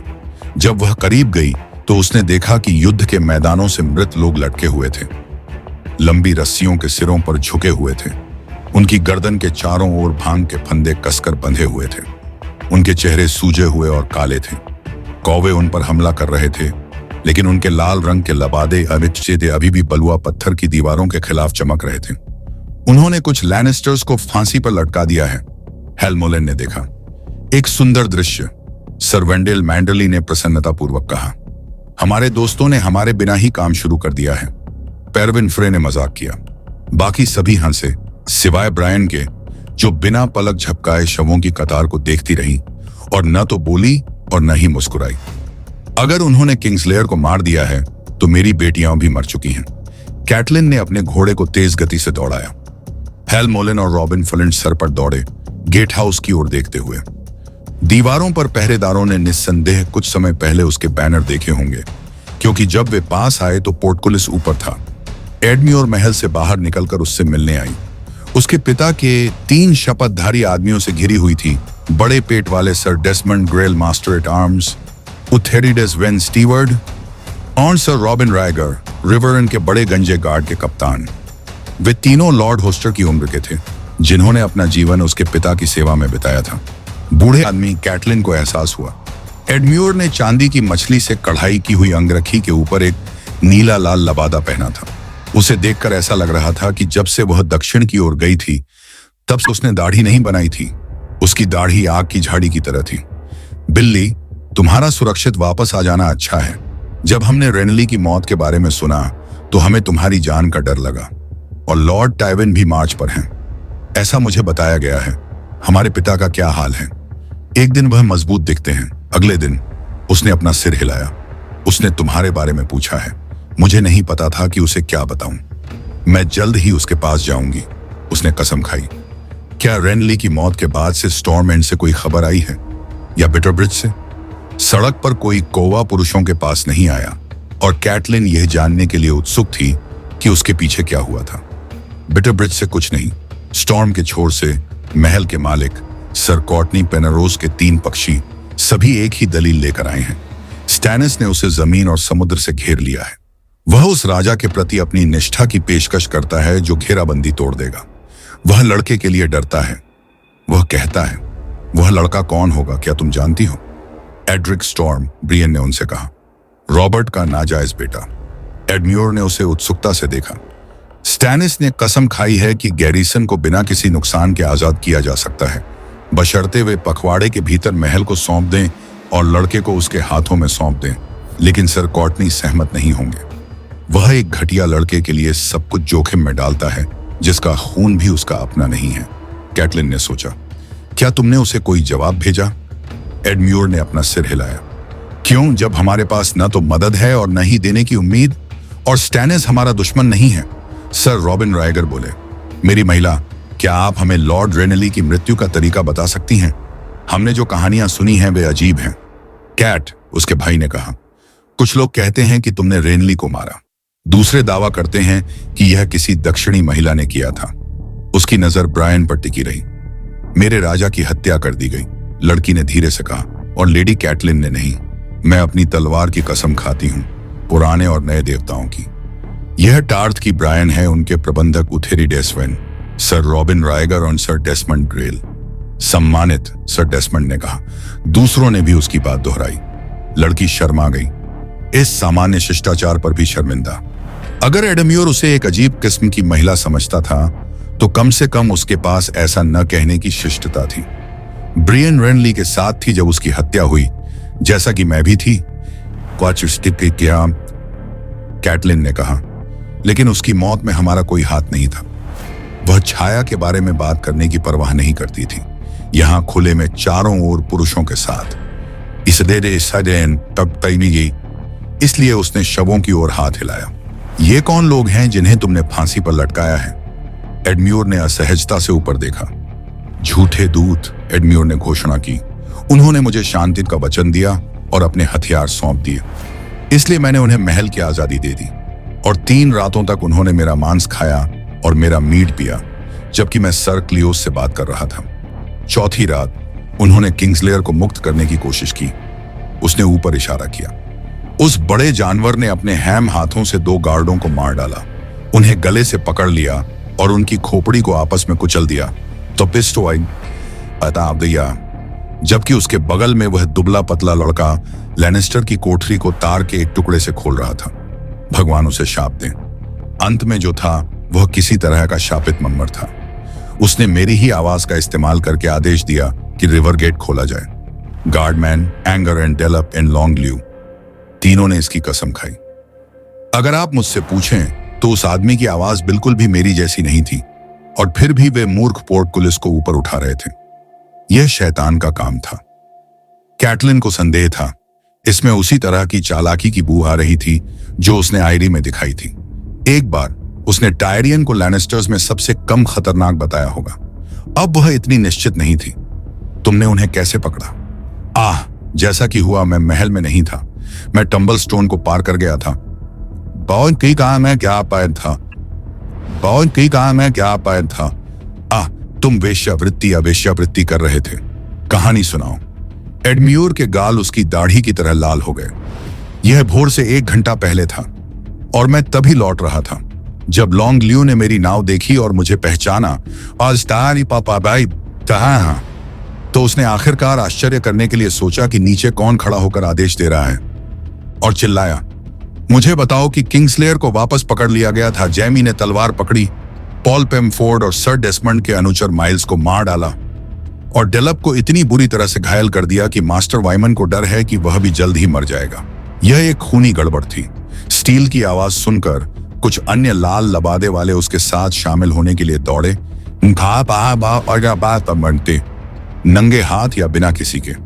मैंने उन लोगों को उन 4 लोगों के साथ लटका दिया जिन्होंने उसे मुक्त किया था, और बाकी को काल कोठरी में फेंक दिया। जैमी भी। हम उससे अब और नहीं बच पाएंगे। वह इस बार अंधेरे में है, बेसार से हैं।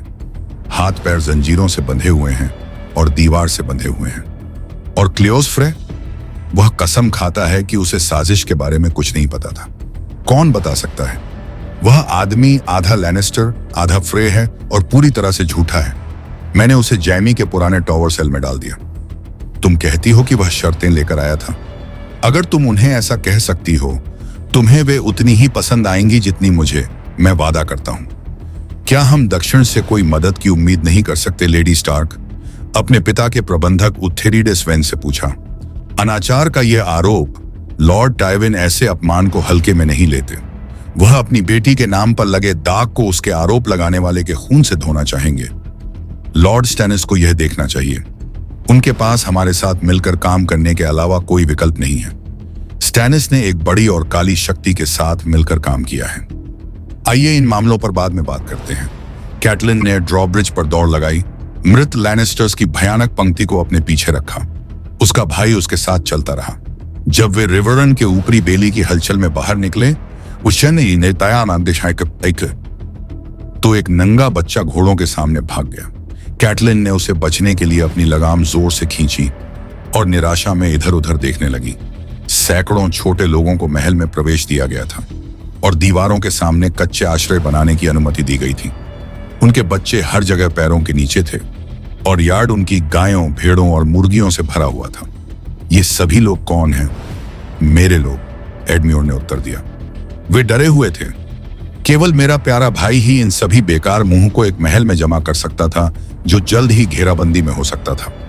कैटलिन जानती थी कि एडम्योर का दिल नरम था।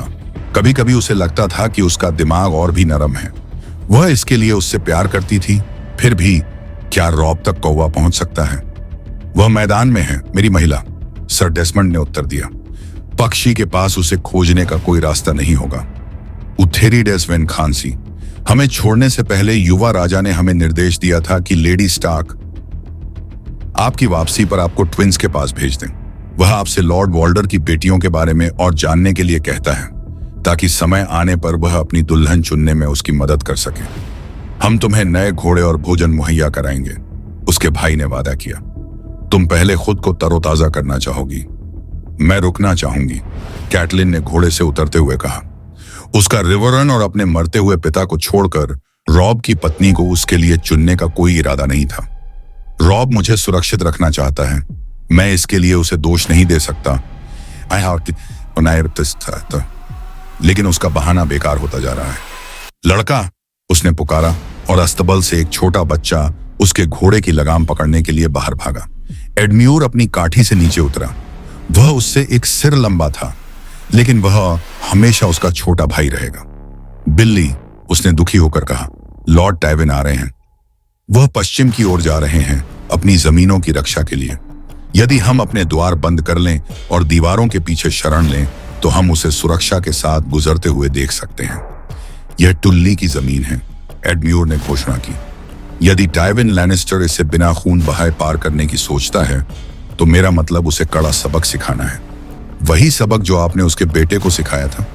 उसका भाई अपने अभिमान को ठेस पहुंचने पर नदी के पत्थर की तरह जिद्दी हो सकता है, लेकिन उनमें से कोई भी यह नहीं भूल सकता था कि पिछली बार जब एडम्योर ने युद्ध की पेशकश की थी, तो सर जैमे ने कैसे उसके मेजबान को खूनी टुकड़ों में काट दिया था। मैदान में लॉर्ड टाइविन से मिलने से हमें कुछ हासिल नहीं होगा और सब कुछ खोना होगा। कैटलिन ने चतुराई से कहा, यार्ड मेरी युद्ध योजनाओं पर चर्चा करने की जगह नहीं है। जैसा आप चाहें, हम कहां जाएं? उसके भाई का चेहरा काला पड़ गया। एक पल के लिए उसे लगा वह एक गैलरी के रास्ते गॉडवुड गेट तक उसके पीछे पीछे गई। एडम्योर का गुस्सा हमेशा से ही खिन्न और उदास करने वाला रहा था। कैटलिन को खेद था कि उसने उसे घायल कर दिया था, लेकिन यह मामला उसके लिए इतना महत्वपूर्ण था कि वह उसके अभिमान की चिंता नहीं कर सकती थी। जब वे पेड़ों के नीचे अकेले थे, एडम्योर उसका सामना करने के लिए मुड़ा। तुम्हारे पास मैदान में लैनिस्टर्स का सामना करने की ताकत नहीं है, उसने स्पष्ट रूप से कहा। जब मेरी सारी ताकत जुट जाएगी तो मेरे पास 8000 पैदल और 3000 घोड़े होंगे, एडम्योर ने कहा। जिसका मतलब है कि लॉर्ड टाइविन के पास आपकी संख्या से लगभग दोगुनी संख्या होगी। रॉब ने बदतर बाधाओं के खिलाफ अपनी लड़ाई जीती है, एडम्योर ने उत्तर दिया। और मेरे पास एक योजना है। आप रूस बोल्टन को भूल गए हैं। लॉर्ड टाइविन ने उसे ग्रीन फोर्ट पर हराया। मैंने हेलमेट टेलहार्ट को संदेश भेजा है कि वह रॉब द्वारा ट्विंस में छोड़ी गई गैरिसन के साथ शामिल हो जाए। एडम्योर, रॉब ने उन लोगों को ट्विंस को संभालने और यह सुनिश्चित करने के लिए छोड़ दिया कि लॉर्ड वॉल्डर हमारे साथ विश्वास बनाए रखें। वह ऐसा ही करता है, एडम्योर ने जिद्दी होकर कहा। फ्रेश ने व्हिस्परिंग वुड में बहादुरी से लड़ाई लड़ी और बूढ़े सर स्टीवन की मृत्यु ऑक्स क्रॉस में हुई। हमने सुना है सर राइमन और ब्लैक वॉल्डर और बाकी लोग पश्चिम में रॉब के साथ हैं। मार्टिन ने स्काउटिंग में बहुत मदद की है और सर पेरविन ने आपको रेनली तक सुरक्षित पहुंचाने में मदद की है। भगवान भला करें, हम उनसे और कितना मांग सकते हैं। रॉब की सगाई लॉर्ड वॉल्डर की बेटियों में से एक से हुई है और रूस बोल्टन ने दूसरी से शादी की है, मैंने सुना है। और क्या आपने उनके 2 पोतों को विंटरफेल में पालने के लिए नहीं लिया है? जरूरत पड़ने पर एक वार्ड आसानी से बंधक बन सकता है। उसे न तो यह पता था कि सर स्टीवन मर चुका है, न ही बोल्टन की शादी के बारे में। अगर हम दोनों अच्छे लोगों के बंधक हैं, तो और भी ज्यादा वजह है कि लॉर्ड वॉल्डर हमें धोखा देने की हिम्मत नहीं कर सकता। बोल्टन को फ्रे के आदमियों की जरूरत है और सर हेलमैन की भी। मैंने उसे हर्रेनहाल को फिर से अपने कब्जे में लेने का आदेश दिया है। यह एक खूनी काम जैसा है। हाँ, लेकिन एक बार जब महल गिर जाता है तो लॉर्ड टाइविन के पास कोई सुरक्षित वापसी नहीं होगी। मेरी अपनी सेनाएं रेड फॉर्क के घाटों की रक्षा करेंगी ताकि वह उसे पार ना कर सके। अगर वह नदी के उस पार हमला करता है तो उसका अंत रेगर की तरह होगा, जब उसने ट्राइडेंट को पार करने की कोशिश की थी।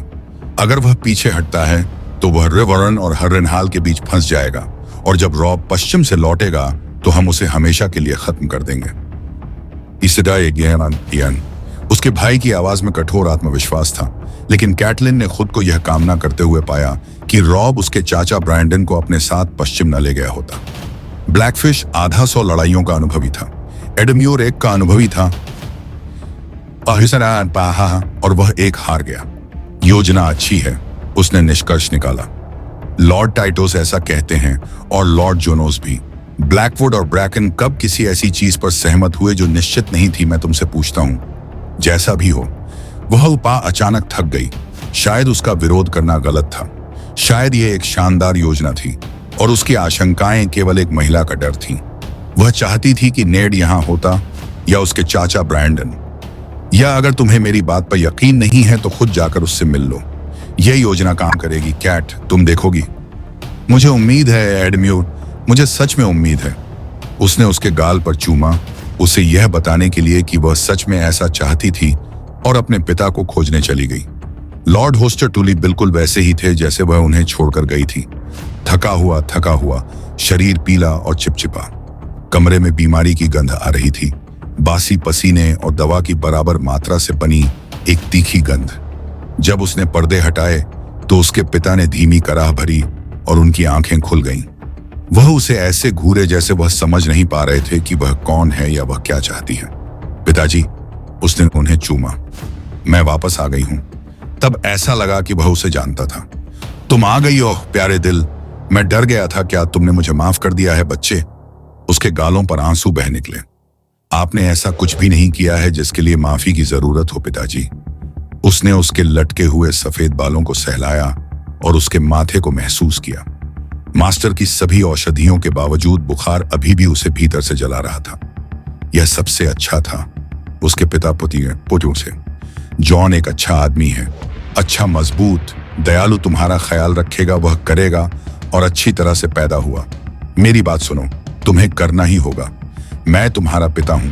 तुम्हारे पिता जब कैट करेगी तब तुम शादी करोगे। हाँ, तुम करोगी। वह सोचता है कि मैं लिसा हूं। कैटलिन को एहसास हुआ। भगवान अच्छा हो, वह ऐसे बात करता है जैसे हमारी अभी तक शादी नहीं हुई। मुझसे वह नाम मत बोलो। तुम्हारा कर्तव्य है तुम्हारी मां। वह लॉर्ड होस्टर दर्द के एक झटके के साथ चिल्लाया। ओह भगवान, मुझे माफ करें, मुझे माफ करें, मुझे माफ करें। मेरी दवा। और तब मास्टर वाइमन वहां थे, अपने होठों पर एक कप पकड़े हुए। लॉर्ड होस्टर ने स्तन को एक बच्चे की तरह उत्सुकता से उस गाढ़े सफेद औषधि को चूसा, और कैटलिन ने देखा कि एक बार फिर उनके ऊपर शांति छा गई। वह अब सो जाएगा मेरी महिला, मास्टर ने कहा जब कप खाली हो गया। खसखस के दूध ने उसके पिता के मुंह के चारों ओर एक मोटी सफेद फिल्म छोड़ दी थी। मास्टर वाइमन ने इसे आस्तीन से पोंछ दिया। कैटलिन अब और नहीं देख सकती थी। होस्ट टूली एक मजबूत और स्वाभिमानी व्यक्ति था। उसे इस स्थिति में देखकर उसे दुख हुआ। वह छत पर चली गई। नीचे का यार्ड शरणार्थियों से भरा हुआ था और उनकी आवाजों से अस्त व्यस्त था। था लेकिन दीवारों के पार नदियां स्वच्छ, शुद्ध और अंतहीन बह रही थीं। ये उसकी नदियां हैं और जल्द ही वह अपनी अंतिम यात्रा के लिए उनमें लौटेगा। मास्टर वाइमन उसके पीछे पीछे बाहर आ गया था। मेरी महिला, उसने धीरे से कहा, मैं अंत को ज्यादा देर तक टाल नहीं सकता। हमें उसके भाई के पीछे एक सवार भेजना चाहिए। सर ब्रैंडन यहां आना चाहेंगे। हाँ, कैटलिन ने कहा। उसकी आवाज उसके दुहक से भरी हुई थी। और लेडी लिसा भी शायद? लिसा नहीं आएगी। अगर आपने खुद उसे लिखा होता तो शायद मैं कुछ शब्द लिखती अगर आपको अच्छा लगे। उसे आश्चर्य हुआ कि लिसा का दुखी किशोर कौन था, कोई युवा जमींदार या हेज नाइट? जैसे कि नहीं। हालांकि जिस तीखेपन से लॉर्ड होस्टर ने उनका विरोध किया था, उससे लगता था कि वे किसी कारीगर के बेटे या निकम्मे प्रशिक्षु या फिर गायक भी हो सकते थे। लिसा को हमेशा से गायकों का बहुत शौक रहा है। मुझे उन्हें दोष नहीं देना चाहिए। जॉन एरन हमारे पिता से 20 साल बड़े थे, हालांकि वे महान थे। उनके भाई ने उनके इस्तेमाल के लिए जो टावर अलग रखा था, वह था जिसमें वह और लिसा नौकरानियों के रूप में रहती थीं। चूल्हे में गर्म आग के साथ फिर से पंखों वाले बिस्तर पर सोना अच्छा लगेगा। जब वह आराम कर लेंगी तो दुनिया कम उदास लगेगी। लेकिन अपने कक्षों के बाहर उन्होंने उथेरिडेस वेन को 2 महिलाओं के साथ इंतजार करते हुए पाया, जो भूरे रंग के कपड़े पहने हुए थीं। उनके चेहरे उनकी आंखों को छोड़कर ढके हुए थे। कैटलिन को तुरंत पता चल गया कि वे यहाँ क्यों आए। उन्होंने उसे एक ट्रेस्टल टेबल पर लिटा दिया था और उसे एक बैनर से ढक दिया था, हाउस स्टार्क का सफेद बैनर, जिसके ग्रे डायरवुल्फ सिगिल थे। मैं उसे देखूंगी, कैटलिन ने कहा। केवल हड्डियां बची हैं मेरी रानी। मैं उसे देखूंगी, उसने दोहराया। खामोश बहनों में से एक ने बैनर नीचे कर दिया। हड्डियां, कैटलिन ने सोचा। यह नेड नहीं है, यह वह आदमी नहीं है जिसे मैं प्यार करती थी, मेरे बच्चों का पिता। उसके हाथ उसकी छाती पर एक साथ जकड़े हुए थे। कंकाल जैसी उंगलियां किसी लंबी तलवार के मूठ के चारों ओर मुड़ी हुई थीं। लेकिन वे नेड के हाथ नहीं थे। इतने मजबूत और जीवन से भरे हुए। उन्होंने हड्डियों को नेड के सरकोट में पहना दिया था। दिल के ऊपर डायरवुल्फ बैज के साथ बढ़िया सफेद मखमल, सिर को महीन चांदी के तार से शरीर से जोड़ दिया गया था। लेकिन एक खोपड़ी दूसरी खोपड़ी से काफी मिलती जुलती थी और उन खाली खोखलों में उसे अपने स्वामी की गहरी भूरी आंखों का कोई निशान नहीं मिला। आंखें जो कोहरे की तरह नरम या पत्थर की तरह कठोर हो सकती थीं। उन्होंने उसकी आंखें कौवों को दे दी थीं। आंबा की कैटल से इतना दी थी, उसे याद आया। कैटलिन ने मुंह फेर लिया। वह उसकी तलवार नहीं है। बर्फ हमें वापस नहीं की गई मेरी महिला, उथेरिडस ने कहा। केवल लॉर्ड एडार्ड की हड्डियां। मुझे लगता है कि मुझे रानी को इतना भी धन्यवाद देना चाहिए। इम्प का धन्यवाद मेरी महिला, यह उसका काम था। एक दिन मैं उन सभी को धन्यवाद दूंगा। मैं आपकी सेवा के लिए आभारी हूं बहनों, कैटलिन ने कहा। लेकिन मुझे आपको एक और काम सौंपना होगा। लॉर्ड एडार्ड एक स्टार्क थे और उनकी हड्डियों को विंटरफेल के नीचे दफनाया जाना चाहिए। वे उनकी एक मूर्ति बनाएंगे, एक पत्थर की मूर्ति जो अंधेरे में उनके पैरों के पास एक डायरवुल्फ और उनके घुटनों पर एक तलवार के साथ बैठेगी। सुनिश्चित करें कि बहनों के पास नए घोड़े हों और यात्रा के लिए उन्हें जो कुछ भी चाहिए, उसने उथेरिडस वेन से कहा। हेलमोलेन उन्हें विंटरफेल वापस ले जाएगा। यह गार्ड के कप्तान के रूप में उनका स्थान है। उसने हड्डियों को देखा जो उसके स्वामी और प्यार की बची हुई थी। अब तुम सब मुझे छोड़ दो, मैं आज रात नेड के साथ अकेली रहूंगी। ग्रे रंग की महिलाओं ने अपना सिर झुका लिया। चुप रहने वाली बहनें जीवित लोगों से बात नहीं करती हैं। कैटलिन को उदास याद आया, लेकिन कुछ कहते हैं कि वे मृतकों से बात कर सकती हैं और उसे कितनी ईर्ष्या होती है कि डेनेरिस पर्दे सड़कों की धूल और गर्मी को रोकते थे, लेकिन वे निराशा को नहीं रोक पाते थे। डैनी थकी हुई सी अंदर चढ़ी कर्तीन की आंखों के समुद्र से बचने के लिए खुश थी। रास्ता बनाओ, जोगो ने घोड़े पर सवार होकर भीड़ पर चिल्लाते हुए अपना चाबुक फटकारा। रास्ता बनाओ, ड्रैगन की मां के लिए रास्ता बनाओ। ठंडे साटन के कुशन पर लेटे हुए झारो जुआन डैक्सोस ने रूबीलाल वाइन को जेड और सोने के मेल खाने वाले प्यालों में डाला। पालकी के हिलने के बावजूद उसके हाथ निश्चित और स्थिर थे। मैं तुम्हारे चेहरे पर गहरी उदासी लिखी हुई देख रहा हूं, मेरे प्यार की रोशनी। उसने उसे एक प्याला दिया। क्या यह खोए हुए सपने की उदासी हो सकती है? एक सपना जो अब और नहीं टल गया। डैनी का टाइट सिल्वर कॉलर उसके गले से रगड़ रहा था। उसने उसे खोला और एक तरफ फेंक दिया। कॉलर में एक जादुई नीलम जड़ा हुआ था जिसके बारे में जारो ने कसम खाई थी कि यह उसे सभी जहरों से बचाएगा। प्योरबॉर्न उन लोगों को जहरीली शराब देने के लिए कुख्यात थे जिन्हें वे खतरनाक समझते थे, लेकिन उन्होंने डैनी को एक कप पानी भी नहीं दिया था। हेलो दोस्तों, ये हमारा वीडियो है। वीडियो को आप ले सकते हैं, हमें कोई समस्या नहीं है। नॉवेल ऑफ किंग चैनल को सब्सक्राइब करें, लाइक, शेयर और ज्यादा से ज्यादा कमेंट करना। अगले पार्ट के लिए धन्यवाद। उन्होंने मुझे कभी रानी के रूप में नहीं देखा, उसने कड़वाहट से सोचा। मैं केवल दोपहर का मनोरंजन था, एक जिज्ञासु पालतू जानवर के साथ एक घुड़सवार लड़की। रेगल ने फुफकारते हुए उसके नंगे कंधे में तीखे काले पंजे गड़ा दिए, जबकि डैनी ने शराब के लिए हाथ बढ़ाया। कराहते हुए उसने उसे अपने दूसरे कंधे पर ले जाया, जहां वह उसकी त्वचा के बजाय उसके गाउन को नोच सकता था। उसने कर्तीन फैशन के अनुसार कपड़े पहने थे। झारो ने उसे चेतावनी दी थी कि सिंहासन आरूढ़ कभी भी डोथराकी की बात नहीं सुनेगा, इसलिए उसने उनके सामने एक स्तन के साथ हरे रंग की समीते में जाने का ध्यान रखा।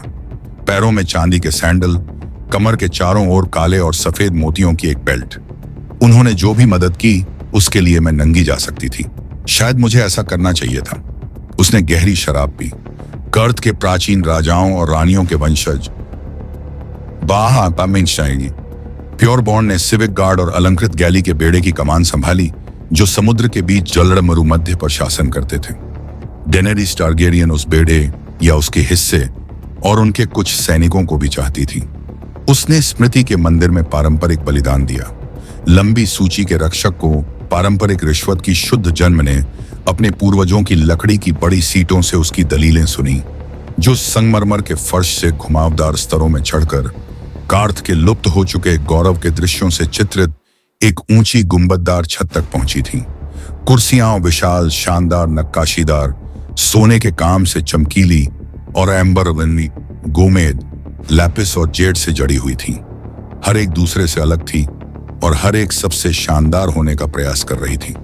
फिर भी जो लोग उन पर बैठे थे वे इतने उदासीन और दुनिया से थके हुए लग रहे थे कि वे शायद सो रहे थे। उन्होंने सुना, लेकिन उन्होंने सुना नहीं या परवाह नहीं की। उसने सोचा, वे वास्तव में दूध वाले हैं। उनका कभी मेरी मदद करने का इरादा नहीं था। वे आए क्योंकि वे उत्सुक थे। वे आए क्योंकि वे ऊब गए थे और मेरे कंधे पर ड्रैगन ने उन्हें मुझसे ज्यादा दिलचस्पी दी।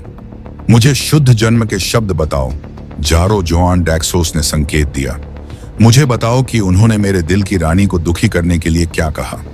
उन्होंने कहा नहीं। शराब में अनार और गर्मियों के दिनों का स्वाद था। उन्होंने यह बात निश्चित रूप से बहुत शिष्टता के साथ कही थी, लेकिन सभी प्यारे शब्दों के बावजूद यह अभी भी नहीं था। क्या तुमने उनकी चापलूसी की? बेशर्मी से। क्या तुम रोए? ड्रैगन का खून नहीं रोता, उसने चिढ़कर कहा। जारो ने आह भरी। तुम्हें रोना चाहिए था।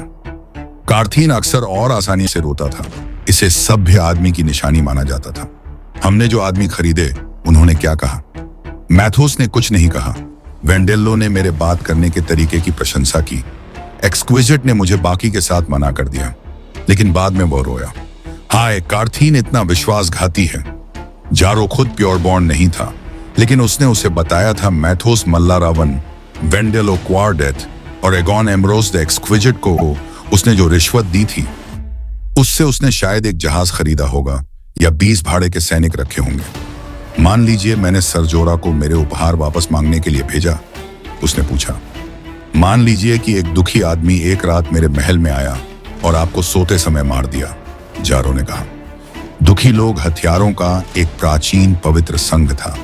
इसलिए नाम दिया गया क्योंकि वे अपने पीड़ितों को मारने से पहले हमेशा फुसफुसाते थे। मुझे बहुत खेद है। क्वारथिन विनम्र थे। यह समझदारी से कहा गया है कि फरोस की पत्थर की गाय को दूध देना शुद्ध जन्म से सोना निचोड़ने से आसान है।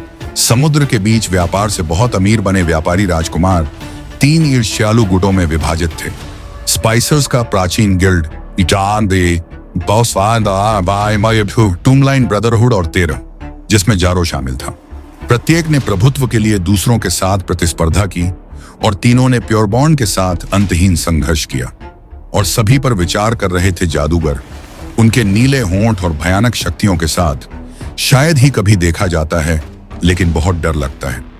जारो के बिना वह खो गई होती। हॉल ऑफ 1000 थ्रोन्स के दरवाजे खोलने के लिए उसने जो सोना बर्बाद किया था, वह काफी हद तक व्यापारी की उदारता और त्वरित बुद्धि का उत्पाद था।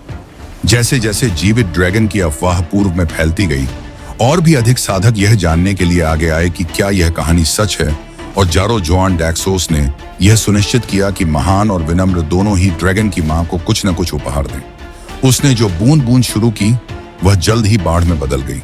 व्यापारी कप्तान मायर से फीता, यीती से केसर की पेटियां, अशई से एम्बर और ड्रैगन ग्लास लाए। व्यापारियों ने सिक्कों के बैग, चांदी के कारीगरों की अंगूठियां और जंजीरें पेश की। पाइपर उसके लिए पाइप बजाते थे, गिलास घुमाते थे और बाजीगर बाजीगरी करते थे, जबकि रंगरेज उसे ऐसे रंगों में लपेटते थे जिनके बारे में उसने कभी नहीं सोचा था। जोगुस नहाई के एक जोड़े ने उसे अपने धारीदार जोर्स में से एक भेंट किया, जो काला और सफेद और भयंकर था। एक विधवा अपने पति की सूखी लाश लेकर आई, जो चांदी के पत्तों की परत से ढकी हुई थी।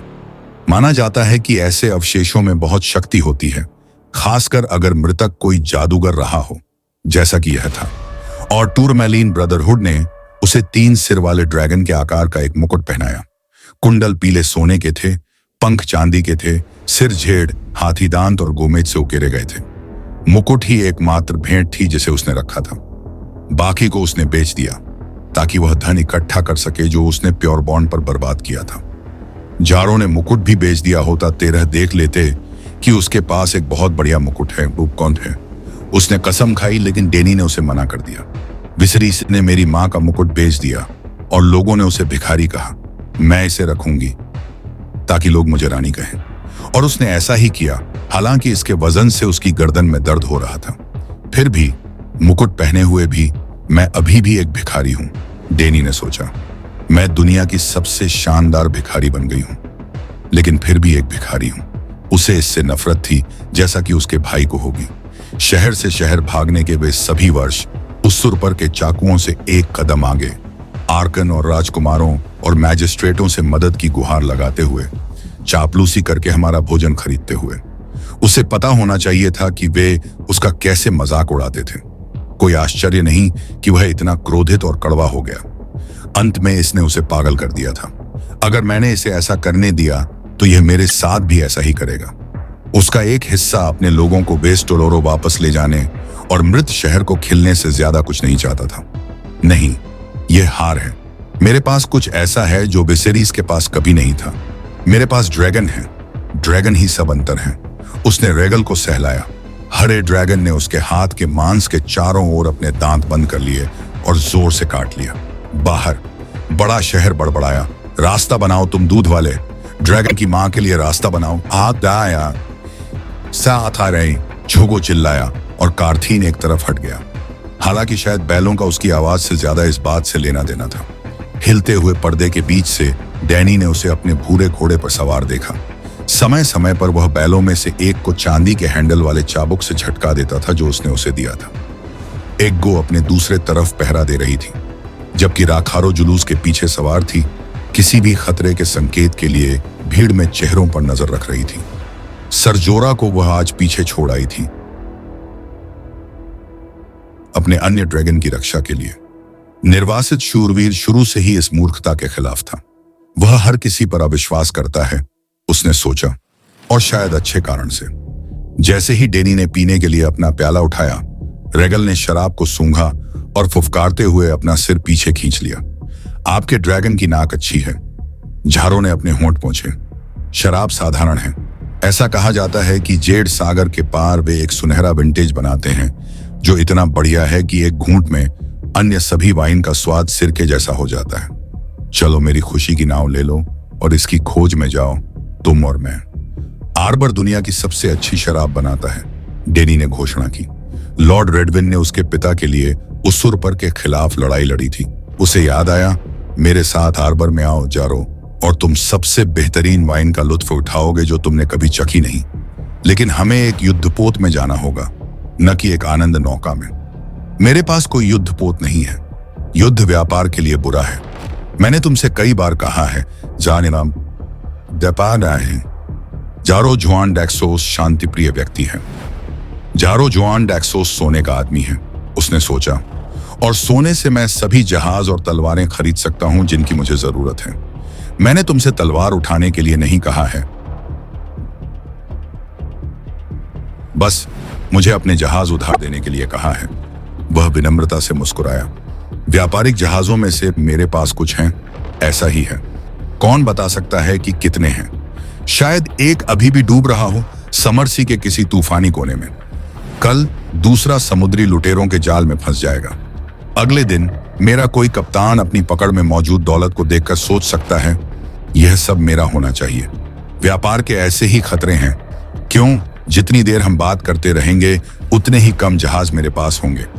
मैं पल पल गरीब होता जा रहा हूं। मुझे जहाज दो और मैं तुम्हें फिर से अमीर बना दूंगा। मुझसे शादी कर लो, तेज रोशनी, और मेरे दिल के जहाज को चलाओ। तुम्हारी खूबसूरती के बारे में सोचकर मैं रातों को सो नहीं पाता हूं। डेनी मुस्कुराई। झारो के जुनून के फूलदार विरोध ने उसे खुश कर दिया, लेकिन उसका तरीका उसके शब्दों से अलग था। जब सर जोरा ने उसे पालकी में बिठाने में मदद की थी, तब वह अपनी आंखें उसके नंगे सीने से हटा नहीं पाया था। झारो ने इस तंग घेरे में भी शायद ही इस पर ध्यान दिया हो, और उसने उन खूबसूरत लड़कों को देखा था जो व्यापारी राजकुमार को घेरे हुए थे। रेशम के धागों में उसके महल के हॉल में इधर उधर उड़ रहे थे। तुम मीठी बातें करते हो जारो, लेकिन तुम्हारे शब्दों के नीचे मैं एक और ना सुनती हूं। तुम जिस लोहे के सिंहासन की बात कर रहे हो वह बहुत ठंडा और कठोर लगता है। मैं तुम्हारी मीठी त्वचा को काटने वाले नुकीले कांटों के बारे में सोच भी नहीं सकती। झारो की नाक के रत्नों ने उसे किसी अजीब चमकदार पक्षी का रूप दे दिया। उसकी लंबी सुंदर उंगलियों ने उसे खारिज कर दिया। यह तुम्हारा राज्य हो, रानियों में सबसे सुंदर, और मुझे तुम्हारा राजा बनने दो। मैं तुम्हें सोने का सिंहासन दूंगी अगर तुम चाहो। जब कर्त का रंग फीका पड़ने लगे तो हम यीती के चारों ओर यात्रा कर सकते हैं और कवियों के सपनों के शहर की खोज कर सकते हैं, एक मरे हुए आदमी की खोपड़ी से ज्ञान की शराब पीने के लिए। मेरा मतलब वेस्टरोस की यात्रा करना है और उसरपर की खोपड़ी से प्रतिशोध की शराब पीना है। उसने रेगल की एक आंख के नीचे खरोंच लगाई और उसके जेड़ हरे पंख एक पल के लिए खुल गए। पालकी में शांत हवा में हलचल मच गई। झारो जुआन डैक्सोस के गाल पर एक आंसू बह निकला। क्या कुछ भी तुम्हें इस पागलपन से नहीं रोक पाएगा? कुछ भी नहीं, उसने कहा, कि वह उतनी ही निश्चित होती जितनी वह लग रही थी। अगर 13 में से हर एक मुझे 10 जहाज उधार देते, तुम्हारे पास 130 जहाज होंगे और उन्हें चलाने के लिए कोई चालक दल नहीं होगा। तुम्हारे मामले का न्यायिकार्थ के आम लोगों के लिए कोई मतलब नहीं है। मेरे नाविकों को इस बात की परवाह क्यों करनी चाहिए कि दुनिया के किनारे पर किसी राज्य के सिंहासन पर कौन बैठता है? मैं उनकी परवाह करने के लिए उन्हें पैसे दूंगा। किस सिक्के से मेरे स्वर्ग के प्यारे सितारे? सोने से जो साधक लाते हैं वह तो तुम कर सकते